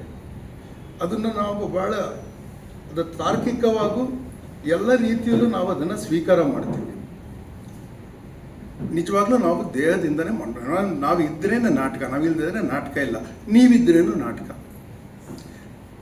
ಸೊ ನಾನು ಈ ನಾಟಕಶಾಸ್ತ್ರದ ಕತೆ ಮುಗಿಸಿ ಮುಂದಕ್ಕೆ ಹೋಗ್ತೀನಿ. ಆ ವಿಷಯಕ್ಕೆ ಬಂದು ಅದು ಮಾಡಿದಾಗ ರಾಕ್ಷಸರು ಬಂದ್ಬಿಡ್ತಾರೆ. ರಾಕ್ಷಸು ಅಂದರೆ, ಈಗ ನೋಡ್ರಿ, ಸಂಧಿಯನ್ನು ಬಿಡಿದ್ರೆ ಅದರಿಂದ ರಾಕ್ಷಸ ಬರುತ್ತೆ ಅಂತ ಹೇಳೋರು. ನೀವು ಲಿಟ್ರೇಚರ್ ಅವ್ರು ಯಾರಿದ್ದಾರೋ ಹೇಳ್ತೀರಲ್ವಾ. ರಾಕ್ಷಸ ಬಂದರೆ ಯಾರೋ ಅದು ಈ TV-ಲೆಲ್ಲ ಈಗ ರಾಕ್ಷಸ ಬರ್ತಾನಲ್ಲ, ಆ ಥರ ಅಲ್ಲ. ರಾಕ್ಷಸ ಅಂದರೆ ಈಗ ಮುದ್ರಾ ರಾಕ್ಷಸ ಅಂತ ಏನು ಹೇಳ್ತಿರೋ, ತಪ್ಪಿದ್ರೆ ಆ ಥರದ್ದು. ಅಂದರೆ ತಪ್ಪಾಗಿರೋದು, ಅಂದರೆ ಹೊರಟಾಗ್ಬಿಡೋದು. ನೀವೇನು ಹೇಳೋಕ್ಕೆ ಹೊರಟಿದ್ದು ಹೊರಟಾಗ್ಬಿಡೋದನ್ನ ರಾಕ್ಷಸ ಅಂತ ಹೇಳ್ತಾರೆ ಏನೋ. ಆ ಥರದ್ರಲ್ಲಿ ನಾಟಕದಲ್ಲಿ ಆಭಾಸಗಳಾಗಿರುತ್ತೆ, ಲೈನ್ ಮರ್ತಿರ್ತಾರೆ. ಅದಕ್ಕೆ ರಂಗಮಂದಿರ ಕಟ್ಕೊಡ್ಬೇಕು ಅಂತ ಅದಕ್ಕೆ ಡಿಸೈನ್ ಮಾಡ್ತಾರೆ. ಡಿಸೈನ್ ಮಾಡಿದಾಗ ಹೆಂಗೆ ಮಾಡ್ತಾರೆ ಅಂದರೆ, ಅಳತೆ ಮಾಡೋದು, ನೀವು 2 ಕೈ ಅಗಲ ಮಾಡಿದ್ರೆ ಎಷ್ಟು ಅಗಲ ಇರಬೇಕು, ಅದೆಷ್ಟೋ ಅಗಲ ಅಷ್ಟು ಅಗಲ ನಾಟಕ ಇರಬೇಕು. ದೊಡ್ಡದು 3 ಥರದ ರಂಗಭೂಮಿ ಇರುತ್ತೆ, ರಂಗಮಂದಿರಗಳಿರುತ್ತೆ. ಮಂದಿರ ಅಲ್ಲ, ಅದು ಓಪನ್ ಅರೀನಾಸ್ ಇರುತ್ತೆ. ಅದು ಆ ಜನಾಂಗಕ್ಕೆ ಸರಿಯಾಗಿ ಆಗತ್ತದು. ಅಂದರೆ ನಾಟಕ ಅಂದರೆ ನೋಡುಗನ ದೂರ, ಕೇಳುಗನ ದೂರ. ಧ್ವನಿ ಎಷ್ಟಿರಬೇಕು, ಕೇಳುಗನ ದೂರ. ನಿಮ್ಮ ಜಸ್ಚರ್ಸ್, ಹಾವಭಾವಗಳು ಎಷ್ಟಿರಬೇಕು ಅಂದರೆ ನೋಡುಗನ ದೂರ. ಕ್ಯಾಮ್ರಾ ಹತ್ರ ಬಂದರೆ ನೀವು ಬೇರೆ ಥರ ಆ್ಯಕ್ಟ್ ಮಾಡಬೇಕು ಅಂತ ಸಿನಿಮಾಲಿ ಹೆಂಗೆ ಹೇಳ್ತೀವಿ ಹಂಗೆ ನಾಟಕದಲ್ಲಿ ಇಂಟಿಮೇಟ್ ಥಿಯೇಟರ್ ಅಂದರೆ ಬೇರೆ ಥರ ಮಾಡಬೇಕು. ಈ ಥರ ರೂಲ್ಸ್ನ ಆವಾಗಲೇ ಫ್ರೇಮ್ ಮಾಡಿದರು. ಆಗ ರಂಗಮಂದಿರ ಕಟ್ಟಿದ್ರು. ಆವಾಗ ಕೇಳ್ತಾ ಬಂದು ಫಸ್ಟ್ ನಾಟಕ ನೋಡಿದಾಗ ನಮಗೆ ನಾಟಕ ಚೆನ್ನಾಗಿದೆಯೋ ಇಲ್ಲೋ ಅಂತ ಯಾರು ಹೇಳಬೇಕಲ್ಲ ಅಂತ ಕೇಳ್ಕೊಳ್ತಾರೆ ಭರತ. ಅದಕ್ಕೆ ಬ್ರಹ್ಮ ಹೇಳ್ತಾನೆ ಶಿವನ್ನ ಕರೆಸಿ, ಶಿವಂಗೆ ಎಲ್ಲ ಕಲೆಗಳಲ್ಲೂ ನಿಪುಣ ಶಿವಂಗೆ ಗೊತ್ತಾಗತ್ತೆ ನಮಗೆ. ಪೂರ್ತಿ ನಾಟಕ ಶಿವ ಕೂತ್ಕೊಂಡು ನೋಡ್ದು ಇರೋ ಕೇಳ್ತಾರೆ ಹೆಂಗಿದೆ ಅಂತ. ಆಂಟನ್ ಚೆಖಾವ್ನ ನಾಟಕ ಬರೆದು ಸ್ಟ್ಯಾನಿಸ್ಲಾವ್ಸ್ಕಿ ಮಾಸ್ಕೋ ಆರ್ಟ್ ಥಿಯೇಟ್ರಲ್ಲಿ ಹೊಸ ಥರ ನಾಟಕ ಮಾಡಬೇಕು ಅಂತ ಒಂದ್ಸತಿ ತೀರ್ಮಾನ ಮಾಡಿದ್ರು. ಮತ್ತು ಯಾರು ಬರೀತಾರೆ ಅಂದಾಗ ಅವನ ನಟಿ ಮೇನ್ ಲೀಡ್ ಆ್ಯಕ್ಟ್ರೆಸ್ ಇರೋರೇ ಹೇಳ್ತಾಳೆ, ನನ್ನ ಗಂಡ ಡಾಕ್ಟರು, ಅವನು ಕತೆ ಕಾದಂಬರಿ ಎಲ್ಲ ಬರೀತಾನವನು, ಅಂದರೆ ಅವನು ನಾಟಕ ಎಲ್ಲ ಬರೆದಿದ್ದಾನೆ, ಅವನು ನೀವು ಓದ್ತೀರಾ ಅಂತ. ಅವನು ಕರೆಸಿ ನೋಡೋಣ ಓದ್ತೀನಿ ಅಂತ. ಅವ್ರು ಆಂಟನ್ ಚೆಖಾವ್ದು ಸೀಗಲ್ ನಾಟಕನ ತಂದು ಕೊಡ್ತಾರೆ. ಅವನು ಓದ್ಬಿಟ್ಟು ಅರೆ ಈ ಥರದ ನಾಟಕನೇ ನಾನು ನೋಡಿಲ್ಲ ಕೇಳಿಲ್ಲಲ್ರಿ, ಯಾರಿದು ಅಂದ್ಬಿಟ್ಟು ಅವ್ರು ಕರೆಸ್ತಾರೆ ಡಾಕ್ಟರ್ ಚೆಖಾವ್ನ. ಎಲ್ಲಿಂದ ನೀವು ತೊಗೊಂಡ್ರಿ ಇದು? ಇಲ್ಲ ನಾನೇ ಬರೆದಿರೋದು, ನನ್ನ ಕಲ್ಪನೆಯಲ್ಲೇ ಮಾಡ್ಕೊಂಡಿದ್ದೀನಿ. ಆ ಸೀಗಲ್ ನಾಟಕ ಓಪನ್ ಆದಾಗ 8 ಕರ್ಟನ್ ಕಾಲ್ ಅದಕ್ಕೆ ಆಗುತ್ತೆ. 8 ಸಲ ಕರ್ಟನ್ ತೆಗೆದು ಅವರು ಬಂದು ಹೋಗ್ಬೇಕು. ಆ ಜನ ಬಿಟ್ಟು ಹೋಗೋದಿಲ್ಲ ಥಿಯೇಟರ್ನ. ಎಲ್ಲರೂ ಹೋದ್ಮೇಲೆ ಸ್ಟೇಜ್ ಮೇಲೆ ಇದ್ದು ನಟರು ನಿರ್ದೇಶಕ ಎಲ್ಲ ಒಬ್ಬರೇ ಕೂತಿರ್ತಾರೆ. ಅವರು ಚೆಖಾವ್ ಆಡಿಟೋರಿಯಮಲ್ಲಿ ಅವ್ರ ಮುಖ ನೋಡಿ ಅವ್ರು ಸುಮ್ಮನೆ ಕೂತಿರ್ತಾರೆ. ನಿಮ್ಗೆ ಏನು ಅನಿಸ್ತು ಅಂತ ಕೇಳ್ತಾರೆ ಅವರು ಚೆಖಾವ್ ಅದಕ್ಕೆ ಹೇಳ್ತಾರೆ, my play is actually a comedy ಅಂತ ಹೇಳ್ತಾರೆ. ಅಂದರೆ ನೀವು ಮಾಡಿದ್ಮೇಲೆ ನಿಮಗೆ ಸಮಾಧಾನ ಆಗುತ್ತೆ ಅನ್ನೋ ಯಾವ ಗ್ಯಾರಂಟಿನೂ ಇಲ್ಲ. ಅಷ್ಟು ಜನ ಮೆಚ್ಚಿದ ಮೇಲೂ ಯಾರೋ ನಿಮಗೆ ಭಾಳ ಮುಖ್ಯ ಯಾರು ಇರ್ತಾರೋ ಅವ್ರಿಗೆ ಸಮಾಧಾನ ಆಗಿಲ್ಲದೆ ಅಂದರೆ, ಈಗ ನಮಗೆ ಹಿಂದೆ ಎಲ್ಲ ನಾಟಕ ಮಾಡಿದಾಗ ಲಂಕೇಶ್ ಒಳ್ಳೆ ರಿವ್ಯೂ ಬರೆದುಬಿಟ್ರೆ ಒಂದು 5-6 ದಿನ ನಾವು ಆಕಾಶದಲ್ಲಿ ಹಾರಾಡತ್ತಲೇ ಇಲ್ಲ. ನಮಗೆ ಒಳ್ಳೆ ರಿವ್ಯೂ ಬರೆದ್ರೆ ಸಾಕು ಅಂತಿರುತ್ತೆ ಕೆಲವರು. ಇನ್ನು ಕೆಲವ್ರು ಏನೇ ಬರೆದ್ರೂ ನಾವು ಕೇರ್ ಮಾಡಲ್ಲ, ಕೆಲವ್ರು ಬೇಕಾಗುತ್ತಲ್ಲ. ಈ ಥರ ಆ ಶಿವನ್ನ ಕರೆದು ಕೇಳ್ತಾರೆ ಅವ್ರನ್ನ, ಹೆಂಗಿತ್ತು ನಾಟಕ ಅಂತ. ಅವ್ರು ಶಿವ ಹೇಳೋದು ಪದ ಅವಾಗ ನೋಡಿ, ಕಲೆಯಲ್ಲಿ ಲಾಸ್ಯ ಇರಬೇಕು ಅಂತ ಶಿವ ಹೇಳ್ತಾನೆ. ನಾನು ಯಾಕೆ ಅಲ್ಲಿಂದ ಪ್ರಾರಂಭ ಮಾಡ್ತೀನಿ ಅಂದರೆ, ಮಾರ್ಕ್ ಟ್ವೇನ್ ಹೇಳ್ತಾರೆ, India is the mother of theatre ಅಂತ ಮಾರ್ಕ್ ಟ್ವೇನ್ ಹೇಳ್ತಾರೆ. This is A great art. And ನನ್ನ ಅಭಿಪ್ರಾಯ ಏನಂದರೆ, ಏನೇ ಬರಲಿ, ಹಿಂದೆ ನಮಗೆ ಫಸ್ಟ್ ಸವಾಲು ಬಂದಿದ್ದು ರೈಟಿಂಗು. ನೀವು ಯಾರು ನಂಬ್ತಿರೋ ಇಲ್ಲೋ, ನಾನು ಹೇಳಿದ್ರೆ writing is A recorded medium. It's A recorded medium, it's not A live medium. ಕತೆ ಹೇಳ್ತಾರಲ್ಲ, ಕತೆ ಹೇಳೋರು ಇರಬೇಕು. ಅಜ್ಜಿ ಕೂತಿರ್ಬೇಕು, ತಾತ ಕೂತಿರ್ಬೇಕು, ತಾಯಿ ಕೂತಿರ್ಬೇಕು, ಗುರು ಕೂತಿರ್ಬೇಕು ಕತೆ ಹೇಳೋಕ್ಕೆ. ರೈಟಿಂಗಿಗೆ ಯಾರು ಬೇಡ, ಟೆಕ್ನಾಲಜಿ ಸಾಕು. ಸೊ ಅಲ್ಲಿಂದ ಪ್ರಾರಂಭ ಮಾಡ್ತಾ ಇದ್ದೀನಿ. ನಾಟಕಕ್ಕೆ ಟೆಕ್ನಾಲಜಿ ಸವಾಲಾಗಿದೆಯಾ ಅನ್ನೋದು ನಮ್ಮ ಮುಂದೆ ಇರುವ ಪ್ರಶ್ನೆ. ಸವಾಲಾಗಿದೆ. ಯಾವ ರೀತಿಯಲ್ಲಿ? ಸಿನಿಮಾ 10,000 ಸ್ಕ್ರೀನಲ್ಲಿ ಬಿಡುಗಡೆ ಮಾಡ್ಬೋದು. ಒಂದೇ ಗಳಿಗೆಯಲ್ಲಿ 1 million people can see A film ಅಲ್ಲ, ಅದು ಸವಾಲು. ಬಟ್ ಅದನ್ನು ಯಾಕೆ ನಾವು ಸವಾಲು ಅನ್ಕೋಬೇಕು? ಇದೊಂದು ಸಭಾಂಗಣ, ಇಲ್ಲಿ ಸಭೆ ತುಂಬಿದೆ. ನಾಟಕ ಇಷ್ಟೇ. ನಮ್ಮ ಮೇಷ್ಟ್ರು BV ಕಾರಂತ್ ಹೇಳೋರು, cinema is larger than life, television is smaller than life, only theatre is life size. See it's very true. There is another thing you said which is important. ಅವ್ರು ಹೇಳಿದ್ರು, ಇದೊಂದು ನೋಡಿ, this is a very important thing. Theatre is always local ಅಂತಂದರು. ಅಂದರೆ ನಿಮ್ಮೂರಲ್ಲಿ ಯಾರಾದ್ರು ನಾಟಕ ಬರೆದ್ರೆ ನಿಮ್ಮ ಡೈಲೆಕ್ಟಲ್ಲಿ ಬರೀತಾರೆ ಅವರು. ನೀವು ಇಲ್ಲಿರೋರನ್ನ ಕಾಸ್ಟ್ ಮಾಡ್ತೀರ ಅಂದರೆ ನಿಮ್ಮ ಥರ ಇರೋರು ಇರ್ತಾರೆ ಸ್ಟೇಜ್ ಮೇಲೆ, ಅದು ನಿಮ್ಮದಾಗಿರುತ್ತೆ ಯಾವಾಗಲೂ. ಬೇರೆ ಯಾವುದೇ ಮಾಡಿದ್ರು ಹಾಗಾಗಿರಲ್ಲ. ಅದಕ್ಕೆ ಯಾಕೆ ಪವರ್ ಇದೆ ಅಂದರೆ, ಈ ಆತ್ಮೀಯತೆ ಪವರ್ ಯಾಕಿದೆ ಅದಕ್ಕೆ ಅಂದರೆ, ಸಿನಿಮಾದ ಸಂಪ್ರದಾಯದಲ್ಲಿ ವೆರಿಸಿಮಿಲಿಟ್ಯೂಡ್ ಅಂತ. ನಿಮ್ಮ ಇಂಗ್ಲೀಷ್ ಮೇಸ್ಟ್ರುಗಳು ಯಾರ್ಯಾರು ಇದ್ದೀರಾ ಇಲ್ಲಿ? ಈ ಕನ್ನಡ ಮೇಸ್ಟ್ರುಗಳೆಲ್ಲ ಇಂಗ್ಲೀಷ್ ಲಿಟ್ರೇಚರ್ ಓದಿರ್ತಾರೆ ಅಲ್ಲ, ಲಿಟ್ರೇಚರ್ ಓದಿರಲ್ಲ ಅವರು, ಇಂಗ್ಲೀಷ್ ಲಿಟ್ರೇಚರ್ ಓದಿರ್ತಾರೆ. ನಮಗೆ ಲಿಟ್ರೇಚರ್ ಕೋರ್ಸ್ ಅಂತ ಇರಲಿಲ್ಲ, ಈಗಿದೆಯೋ ಏನೋ ಗೊತ್ತಿಲ್ಲ. ಲಿಟ್ರೇಚರ್ ಅಂದರೆ ಇಂಗ್ಲೀಷ್ ಲಿಟ್ರೇಚರ್. ಇಂಗ್ಲೆಂಡಲ್ಲಿ ಸಾಹಿತ್ಯ ಪರಿಷತ್ ಇದ್ದರೆ ಸಾಹಿತ್ಯ ಪರಿಷತ್ ಅಂತ ಕರೀತಾರೆ. ಬೆಂಗಳೂರಿನಲ್ಲಿ ಸಾಹಿತ್ಯ ಪರಿಷತ್ ಇದ್ದರೆ ಕನ್ನಡ ಸಾಹಿತ್ಯ ಪರಿಷತ್ ಅಂತಾರೆ. ಬೇರೆ ಸಾಹಿತ್ಯನ ಅಲ್ಲ, ಬರೀ ಕನ್ನಡ ಸಾಹಿತ್ಯ ಪರಿಷತ್. ಈ ಥರದ್ದು ಒಂದು ವಸಾಹತುಶಾಹಿ ನೆರಳಲ್ಲಿ ವಾಸ ಮಾಡುವ ನಮ್ಮ ಜನರಿಗೆ ಯಾವಾಗಲೂ ನಾವು ಮಾರ್ಜಿನ್ ಅಂತ ಅನಿಸ್ತಾ ಇರುತ್ತೆ. ಅದಕ್ಕೆ ನಾವು ದುಬೈನ ಮಿಡ್ಲ್ ಈಸ್ಟ್ ಅನ್ನೋದು ನಮಗೆ ಪಶ್ಚಿಮಕ್ಕಿದೆ ಅದು.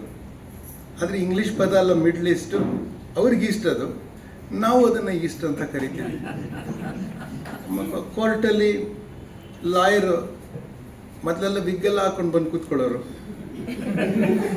ಕರಿ ಕೋಟ್ ಹಾಕೊಂಡು ಬಂದು ಕೂತ್ಕೊಳ್ತಾರೆ. ಶೆಕೆ ಇರುವ ಭಾರತದಲ್ಲಿ ಕರಿ ಕೋಟ್ ಹಾಕೊಳ್ಳೋ ಅಗತ್ಯ ಇಲ್ಲ. ಬೇರೆ ಕೋಟು ತರ್ಕವನ್ನೇ ಅವಲಂಬಿಸಿ ಮಾಡಿರುವ ಕಾನೂನು ಅಂತ ಇಟ್ಕೊಂಡು ತರ್ಕದಿಂದನೇ ವಾದ ಮಾಡೋರು ಜನ ಕರಿ ಕೋಟ್ ಹಾಕ್ಕೊಂಡು ಕೂತಿರ್ತಾರೆ. ಅದೇನೋ ಟೈ ಕಟ್ಕೊಂಡಿರ್ತಾರೆ, ಆಯಿತಾ. ಅದನ್ನ ಬಿಟ್ಟಿರೋಕ್ಕೆ ಆಗಲ್ಲ ಅವ್ರಿಗೆ, ಯಾಕೆಂದರೆ ಅಷ್ಟು ಕೀಳಿರಿಮೆ ನಮ್ಮಲ್ಲಿದೆ. ಅದು ಸೃಷ್ಟಿಯಾಗಿರೋದು ನಮ್ಮ ಎಜುಕೇಷನ್ ಸಿಸ್ಟಮಿಂದ ನಮಗೆ ಬಂದಿದೆ. ನಾವು ರಂಗಭೂಮಿಯಲ್ಲಿ ಇರೋವಷ್ಟನ್ನೇ ಹೇಳ್ಕೊಟ್ರೆ ಎಸ್ಥೆಟಿಕ್ಸು, ನಾವು ಬದುಕೋ ರೀತಿನೇ ಬೇರೆ ಥರದ್ದು ಮಾಡ್ಕೋಬೋದು. ನಮಗೆ ಯಾಕೆ ಇಷ್ಟೆಲ್ಲ ಕಷ್ಟ ರಂಗಭೂಮಿಗಿದೆ ಅಂದರೆ ನಮ್ಮ ಸಮಾಜಕ್ಕಿರುವ ಕಷ್ಟ ನಮಗೂ ಇದೆ. ಸಿನಿಮಾದಲ್ಲಿರುವ ಕಟ್ಟುಪಾಡೇನೆಂದರೆ ಸಿನಿಮಾ ಸಾಧ್ಯತೆ. ವೆರಿಸಿಮಿಲಿಟ್ಯೂಡಿಂದ ಏನಾಗುತ್ತೆ ಹೇಳ್ತೀನಿ. ನಾವು ಒಂದು ದೇಶ, ಒಂದು ಕಾಲ, ಅದನ್ನು ಒಂದು ಸೀನ್ ಅಂತ ಸಿನಿಮಾದಲ್ಲಿ ಕರಿತೀವಿ ಅಥವಾ ನಾಟಕದಲ್ಲಿ ಕರಿತೀವಿ. ಆ ದೇಶ ಅಥವಾ ಆ ಕಾಲ, if that place and that time changes, the scene should change. Correct ಅಲ್ವಾ? ನೀವು ಯಾರು ನಾಟಕ ಮಾಡಿರ್ತಾರೋ ನಿಮ್ಗೆ ಗೊತ್ತಿರುತ್ತಿದ್ದು. A scene changes when the place or the time changes. ಸಿನಿಮಾದಲ್ಲಿ ಪ್ಲೇಸ್ ಚೇಂಜ್ ಆದರೆ, ಟೈಮ್ ಚೇಂಜ್ ಆದರೆ ಸೀನ್ ಚೇಂಜ್ ಆಗುತ್ತೆ. ಸಿನಿಮಾದಲ್ಲಿ ಒಂದು 2 ಗಂಟೆ ಸಿನಿಮಾದಲ್ಲಿ 100-120 ಸೀನ್ ಇರುತ್ತೆ. ಬೆಸ್ಟ್ ನಾಟಕದಲ್ಲಿ ಒಂದು 13 ಸೀನ್ ಇರುತ್ತೆ ಅಷ್ಟೇ, ಅದಕ್ಕಿಂತ ಇರಲ್ಲ ಜಾಸ್ತಿ. ಸೊ ನಾಟಕದಲ್ಲಿ ಏನಾಗುತ್ತೆ, ಅದು ಯಾಕ್ರಿ ಅದು ಹೊಡಿಸ್ತಾ ಇರ್ತಾರೆ ಆ ಫೋನು. ಅಲ್ಲ, ನಾನು ಯಾಕೆ ಹೇಳ್ತೀನಿ ಕೇಳಿ. ಇದು ನಾವು ಯಾರು ಅಷ್ಟು ಮುಖ್ಯ ಇಲ್ಲ ರೀ. ನೀವು ಫೋನ್ ರಿಸೀವ್ ಮಾಡಿ ಅಷ್ಟು ಟೈಮ್, ಅಷ್ಟು ಒತ್ತಡ ಇರೋರು ಯಾರು ಇಲ್ಲಿ ಬಂದು ಕೂತ್ಕೊಳ್ಳೋದಿಲ್ಲ, ಆಯಿತಾ. ತುಂಬ ಇಂಪಾರ್ಟೆಂಟ್ ವ್ಯಕ್ತಿಗಳು ಯಾರು ನಾಟಕ ಎಲ್ಲ ನೋಡೋಕ್ಕೆ ಬರೋದಿಲ್ಲ ಅಲ್ಲ.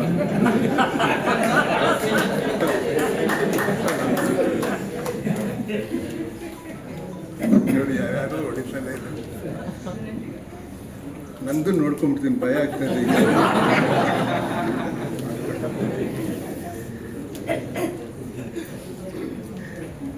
ಈ ಬಾಂಬೆ ಅವ್ರು ನಾಟಕ ಮಾಡೋಕ್ಕೆ ಬರ್ತಾರಲ್ಲ, ಅವರು ಓಪನ್ ಆಗಿ ನಾಟಕ ನಿಲ್ಲಿಸ್ಬಿಟ್ಟು ಮುಂದೆ ಆ್ಯಕ್ಟರ್ಸ್ ಮುಂದೆ ಬಂದ್ಬಿಟ್ಟು ಬೈತಾರೆ, ಸ್ಟಾಪ್ ಇಟ್, ಗೆಟ್ ಔಟ್ ಅಂತೆಲ್ಲ ಹೇಳ್ತಾರೆ. ಬಟ್ ನಾವು ಕನ್ನಡಿಗರು ನಂಬಿಕೆಲ್ಲ ಹಾಗೆಲ್ಲ ಮಾಡೋಕ್ಕಾಗಲ್ಲ. ಅವ್ರು ಬಾಂಬೆ ಅವ್ರು ಮಾಡ್ತಾರೆ ಅಂತ ನೋಡಿ. ನಂಗೆ ಮರ್ತೈತು ಅದೇನು ಹೇಳ್ತಾ ಇದ್ದಂತೆ. ಈ ವೆರಿಸಿಮಿಲಿಟ್ಯೂಡಿಂದ ಏನಾಗುತ್ತೆ ಪ್ರಾಬ್ಲಮ್ ಅಂದರೆ, because you can, I can say ಇವನು ಲಂಡನ್ನಿಂದ ನಾನು ನಾಳೆ ಇಂಡಿಯಾಗೆ ಹೋಗ್ತೀನಿ ಅಂತ ಕ್ಯಾರೆಕ್ಟರ್ ಹೇಳ್ತಾನೆ. ಕಟ್ ಪ್ಲೇನ್ ಬರ್ತಾ ಇರುತ್ತೆ, ಕಟ್ ಟ್ಯಾಕ್ಸಿಲಿ ಹೋಗ್ತಾ ಇರ್ತಾನೆ, ಕಟ್ ಮನೇಲಿ ಬಂದು ಕೂತಿರ್ತಾನೆ, ಮಾತಾಡ್ತಾ ಇರ್ತಾನೆ, ಇರುತ್ತಲ್ಲ. ಆ ಥರ ಮಾಡೋಕ್ಕಾಗತ್ತೆ ಸಿನಿಮಾಲಿ. ಆ್ಯಂಡ್ ಅದನ್ನು ಅದು ಮೊದಲು ಇರಲಿಲ್ಲ. ಅದು ಸಿನಿಮಾ ಕಟ್ಟಿದ್ದು ಒಂದು 100 ವರ್ಷದಲ್ಲಿ ಸಿನಿಮಾ ಈ ಸಂಪ್ರದಾಯಗಳನ್ನು ಸೃಷ್ಟಿ ಮಾಡಿ, ಸಿನಿಮಾ ಅಂದರೆ ಎಲ್ಲನೂ, ಟಿ ವಿಲಿರೋದು, ಯೂಟ್ಯೂಬಲ್ಲಿ ಬರೋದು ಎಲ್ಲನೂ ಸಿನಿಮಾನೇ. It comes from the word kinema. Kine ಅಂದರೆ ಮೂವ್, ಕೈನೆಸ್ಥೆಟಿಕ್ಸ್ ಅಂದರೆ ಮೂವ್ಮೆಂಟ್ ಇರೋದು. ಕೈನೆಯಿಂದ ಬರೋದು ಮೂವಿಂಗ್ ಅಂದರೆ cinema. So cinema is the correct word actually. ಆ ಸಿನಿಮಾದಲ್ಲಿ because of technological invention, cinema kept on changing. First ಅದು 8 ನಿಮಿಷನ ಓಡೋದು ಅಷ್ಟೇ ಇತ್ತು ರೀಲು, ಅಷ್ಟೇ ಮಾಡಿದ್ರು. 12ರಿಂದ 14 ನಿಮಿಷ ಥರದ್ದಾಯಿತು. ಚಾರ್ಲಿ ಚಾಪ್ಲಿನ್ ಫಸ್ಟ್ ಮಾಡಿದ ಫಿಲ್ಮ್ಸ್ ಸಿಂಗಲ್ ರೀಲ್, ಎಡಿಟಿಂಗ್ ಇರಲ್ಲ ಅದರಲ್ಲಿ, ಕ್ಯಾಮ್ರಾ ಓಡ್ತಾನೇ ಇರುತ್ತೆ, ರೀಲ್ ಆಗೋದಕ್ಕೆ ಮುಗಿದೋಗುತ್ತೆ, ಅಷ್ಟರಲ್ಲಿ ಮುಗಿಸ್ಬಿಡ್ಬೇಕು ಸ್ಟೋರಿನ ನೀವು. ಆ ಥರ ಮಾಡೋರು. ನಿಮ್ಗೆ ಹಿಂದೆ ರೆಕಾರ್ಡ್ ಬರೋದೆಲ್ಲ ಶಾರ್ಟ್ ಪ್ಲೇ, ಆ ಶಾರ್ಟ್ ಪ್ಲೇ ಸ್ಕೂಲಲ್ಲ, ಶಾರ್ಟ್ ಪ್ಲೇ ಬರೋದಲ್ಲ, ಅದರಲ್ಲಿ ಎಂಡಲ್ಲಿ ಹೇಳ್ತಾರೆ ಹಾಡಿರೋರು ಮಾಲ್ತಮ್ಮ ಅಂತ ನಾನು ಫಿನಿಶ್ ಆಗತ್ತೆ. ಅದು ಆ ಥರ ನೀವು ಕೇಳಿದರೆ ಅದು ಆ ಥರದ್ದು ಅವರೇ ಹೇಳ್ಕೊಳ್ಳೋರು ಯಾರು ಅಂತ. ಆಮೇಲೆ ಅವರು ಗ್ರಿಫಿತ್ ಅವರೆಲ್ಲ ಎಡಿಟಿಂಗನ್ನು ತಂದರು ಸಿನಿಮಾಗೆ. ಎಡಿಟಿಂಗಲ್ಲಿ ಏನು ಗೊತ್ತಾಯಿತು ಅಂದರೆ ಬೇರೆ ಬೇರೆ ದೇಶ ಕಾಲಗಳನ್ನು ಮಿಕ್ಸ್ ಮಾಡೋಕ್ಕಾಯಿತು. ಒಂದೇ ದೇಶ ಕಾಲದ ರೀಲು ಒಂದು ಸಿನಿಮಾ ಇದ್ದಿದ್ದು, child being rescued from fire, ಒಂದು ಸ್ಟೋರಿ ಅದು. ಫೈರ್ ಇಂಜಿನ್ ಬೆಂಕಿ ಹತ್ಕೊಳ್ಳುತ್ತೆ, ಫೈರ್ ಇಂಜಿನ್ ಬರುತ್ತೆ, ಲ್ಯಾಡರ್ ಹತ್ತಾನೆ, ಮಗು ಕಿಟಕಿಲಿರುತ್ತೆ, ಮಗುನ ಎತ್ಕೊಳ್ತಾನೆ, ಕೆಳಗಿಳಿಸ್ತಾನೆ, ಸಿನಿಮಾ ಮುಗೀತು. ಕ್ಯಾಮ್ರಾ ಮೂವ್ ಆಗಲ್ಲ, ಒಂದೇ ರೀಲ್ ಅದು, ಒಂದೇ ದೇಶ ಕಾಲ ಅದು. ಎಡಿಟಿಂಗ್ ಬಂದಾಗ ದೇಶ ಕಾಲವನ್ನು ಮಿಕ್ಸ್ ಮಾಡೋದನ್ನ ಕಲ್ತ್ಕೊಂಡ್ರು. ಅದರಿಂದ ಸಿನಿಮಾದಲ್ಲಿ ಮೂಲ ಸಾಧ್ಯತೆಯನ್ನು ಅದರ ಮೂಲ ಸಾಧ್ಯತೆಯ ವರ್ಧನೆ ಆಗ್ತಾ ಬಂತು. ಮೂಲ ಸಾಧ್ಯತೆಯಲ್ಲಿ ಸುಳ್ಳು ಹೇಳೋದು ಸಿನಿಮಾದಲ್ಲಿ ಸಾಧ್ಯ ಆಗೋದು, ಸುಳ್ಳು ಹೇಳೋಕ್ಕೆ ಆಗುತ್ತೆ ಸಿನಿಮಾಗೆ.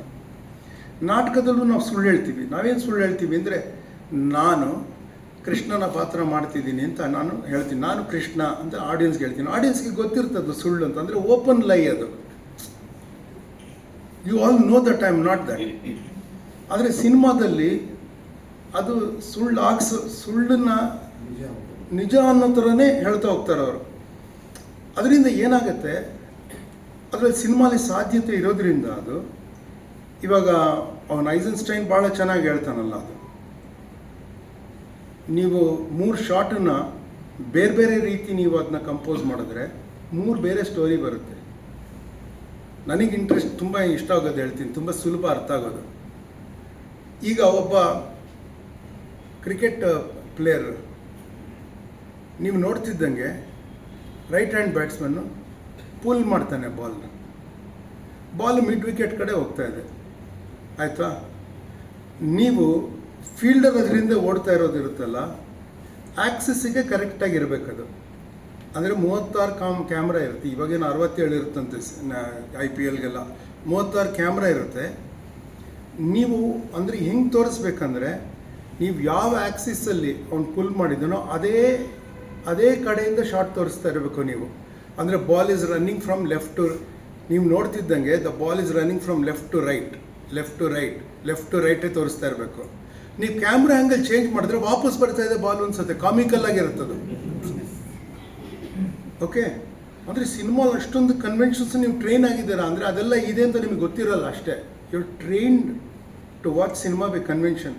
ಅದಕ್ಕೆ ನೀವು ಯಾರು ಸಾಕರ್ ಮ್ಯಾಚ್ ನೋಡ್ತೀರೋ, ಸಾಕರ್ ಮ್ಯಾಚಲ್ಲಿ ಅವ್ರು ಏನು ಹೇಳ್ತಾರೆ, ರಿವರ್ಸ್ ಆ್ಯಂಗಲ್ ಅಂತ ಹೇಳ್ತಾರೆ. ಆ್ಯಕ್ಚುಲಿ ಅವ್ರು ತೋರಿಸಿದಾಗ ಬೇರೆ ಕಡೆ ಆ್ಯಕ್ಸಸ್ ಜಂಪ್ ಮಾಡಿ ತೋರಿಸಿದಾಗ ರಿವರ್ಸ್ ಆ್ಯಂಗಲ್ ಅಂತ ಮೇಲೆ ಹಾಕಿರ್ತಾರೆ ಅವರು.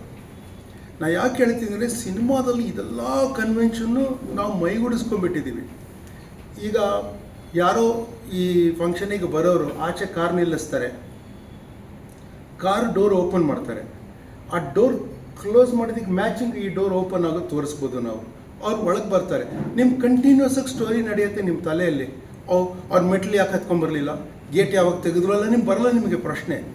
ಯಾಕೆಂದರೆ ನೀವು ಟ್ರೈನ್ ಆಗಿಬಿಟ್ಟಿದ್ದೀರ, you are trained to do that. ಆ ಕನ್ವೆನ್ಷನ್ಸ್ ಇರೋದ್ರಿಂದ ಸಿನಿಮಾ ದುಬಾರಿ. ನೀವೊಂದು ಓಪನಿಂಗ್ ಸೀನಲ್ಲಿ ಬರೆದ್ರೆ, ನಮ್ಮ ಚೀಫ್ ಮಿನಿಸ್ಟರು ಇದು ಲ್ಯಾಂಡ್ ಆಗ್ತಾರೆ ಬೆಂಗಳೂರು ಏರ್ಪೋರ್ಟಲ್ಲಿ, ಬಂದು ಬಾಗಿಲು ತೆಗೆದ್ರೆ ಏರೋಸ್ಟೆಸ್ ಇಬ್ಬರು ಆಚೆ ಬಂದು ನಿಂತ್ಕೊಳ್ತಾರೆ. ಅವ್ರು ಬಂದು ನಿಂತ್ಕೊಂಡು ಎಲ್ಲರನ್ನೂ ನೋಡ್ತಾರೆ. ಅದು ಬರೆದ್ರೆ ನೀವು ಅದನ್ನು ಕಟ್ ಮಾಡುವಂತ ಪ್ರೊಡ್ಯೂಸರ್ ಹೇಳ್ತಾನೆ, ಯಾಕೆಂದರೆ ಅದಕ್ಕೆ 60 ಲಕ್ಷ ಆಗತ್ತೆ ಅದನ್ನ ಮಾಡೋಕ್ಕೆ.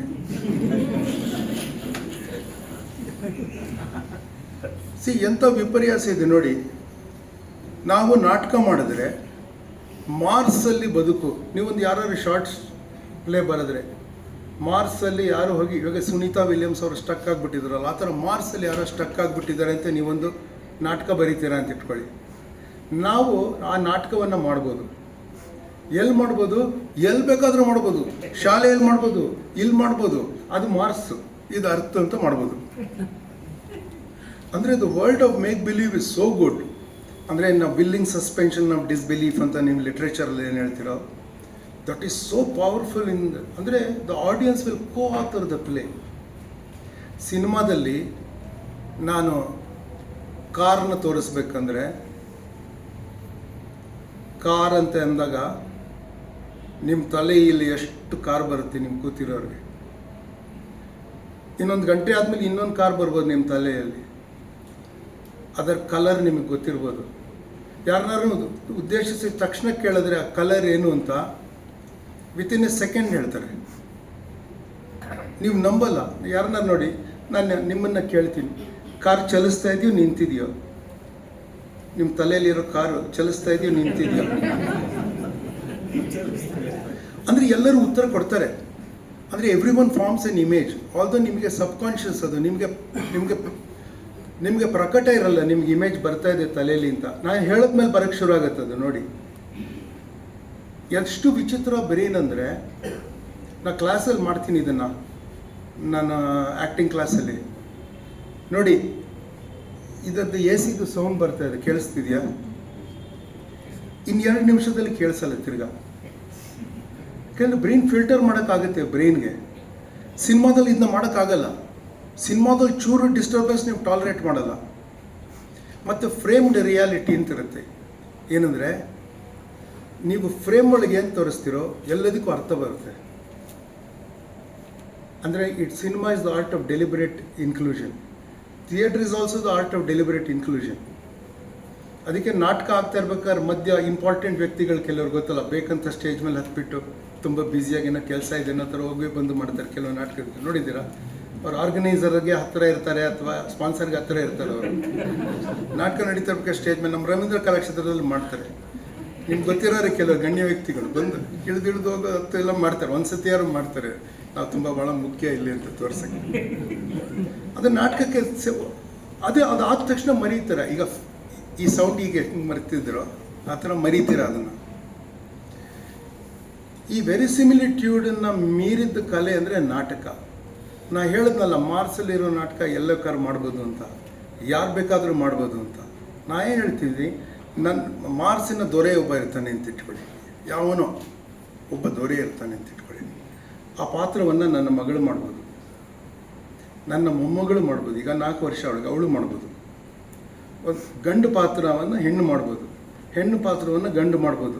ಅದನ್ನ ಸಹಜ ಮಾಡ್ತಾನೆ ಇರ್ತೀವಿ. ಅದನ್ನು ವಿಶೇಷ ನಾವು ವಿವರಿಸೋದು ಇಲ್ಲ. ಈ ಥರದ್ದು ವಿಶೇಷ ಆಗ್ತಾ ಇದೆ ಅಂತ ಹೇಳೋದಿಲ್ಲ. ಸಿನಿಮಾದಲ್ಲೇ ಮಾಡೋಕ್ಕೆ ಆಗೋಲ್ಲ. Because it is possible to do this other thing in cinema and the conventions of cinema are such that you will not allow an experimentation. ಯಾರೋ ಆ ಥರದ್ದು ಮಾಡಿದರೆ ಅದು ಎಕ್ಸ್ಪೆರಿಮೆಂಟಿಗೆ ಮಾತ್ರ ಉಳಿದಿರುತ್ತೆ. ಈ ಥರ ನಾಟಕದ ಕಲೆ ಇದೆಯಲ್ಲ, because of it's extraordinary ability to cope with difficulty, theatre is very great. ನೀವೆಲ್ಲ ನೋಡಿರ್ತೀರ, ನೀವು ನಾಟಕ ಮಾಡೋರೆಲ್ಲ ಕೆಲವು ಡಿವೈಸಸ್ ನೋಡಿರ್ತೀರ. ನನಗೆ ಯಾರೋ ಲಿಟ್ರೇಚರ್ ಅವರ ಒಂದು ಫಸ್ಟ್ ಟೈಮ್ ಒಂದು ಆ ಥರದ ನಾಟಕ ಬಂದು ನೋಡಿ ನನಗೆ ಹೇಳಿದ್ರು, ಒಬ್ಬ ಈ ಥರ ಎಲ್ಲ ಮಾಡೋಕ್ಕಾಗತ್ತೆ ನಾಟಕದಲ್ಲಿ ಅಂತ. ನಾನು ಹೇಳಿದೆ ಅದು ಭಾಳ ಕ್ಯಾಶುವಲ್ ಇದು ನಾಟಕದಲ್ಲಿ ಅಂತ. ಪರ್ವದಲ್ಲಿ ನೀವು ಪರ್ವ ಯಾರು ನೋಡಿದರೆ, ದೊಡ್ಡ ಕುಂತಿ, ವಯಸ್ಸಾಗಿರೋ ಕುಂತಿ ನನಗೇನಾಯಿತು ಅಂತ ಹೇಳ್ಕೊಳ್ತಾ ಇರ್ತಾಳೆ. ಆ್ಯಕ್ಚುಲಿ ಕಡೆಯಲ್ಲೇ ಅದು ಕೃಷ್ಣಂಗೆ ಹೇಳ್ಕೊಳ್ತಾ ಇದ್ದಾಳೆ ಅಂತ ಅರ್ಥ. ಯಾರಿಗಾರೇ ಹೇಳ್ಕೋಬೇಕು, ಭೈರಪ್ಪ ಬರೆದಿರೋ ಅಂದ್ಕೊಳ್ತಾ ಇರ್ತಾಳೆ. ನಾವು ಅಂದ್ಕೊಳ್ತಾ ಇರೋದು ಮಾಡೋಕ್ಕೆ. ನಾಟಕ ಇದು ಡಯಲಾಗ್, ಇನ್ನೊಬ್ರು ಇರಬೇಕು ನಾಟಕದಲ್ಲಿ. ಏಕಪಾತ್ರ ಅಭಿನಯ ಮಾಡೋದು ಸ್ವಲ್ಪ ಕಷ್ಟದ್ದು ನನಗೆ, ಅದಕ್ಕೆ ನಾಟಕ ಅಂತ ಒಪ್ಕೊಳ್ಳೋದಕ್ಕೆ.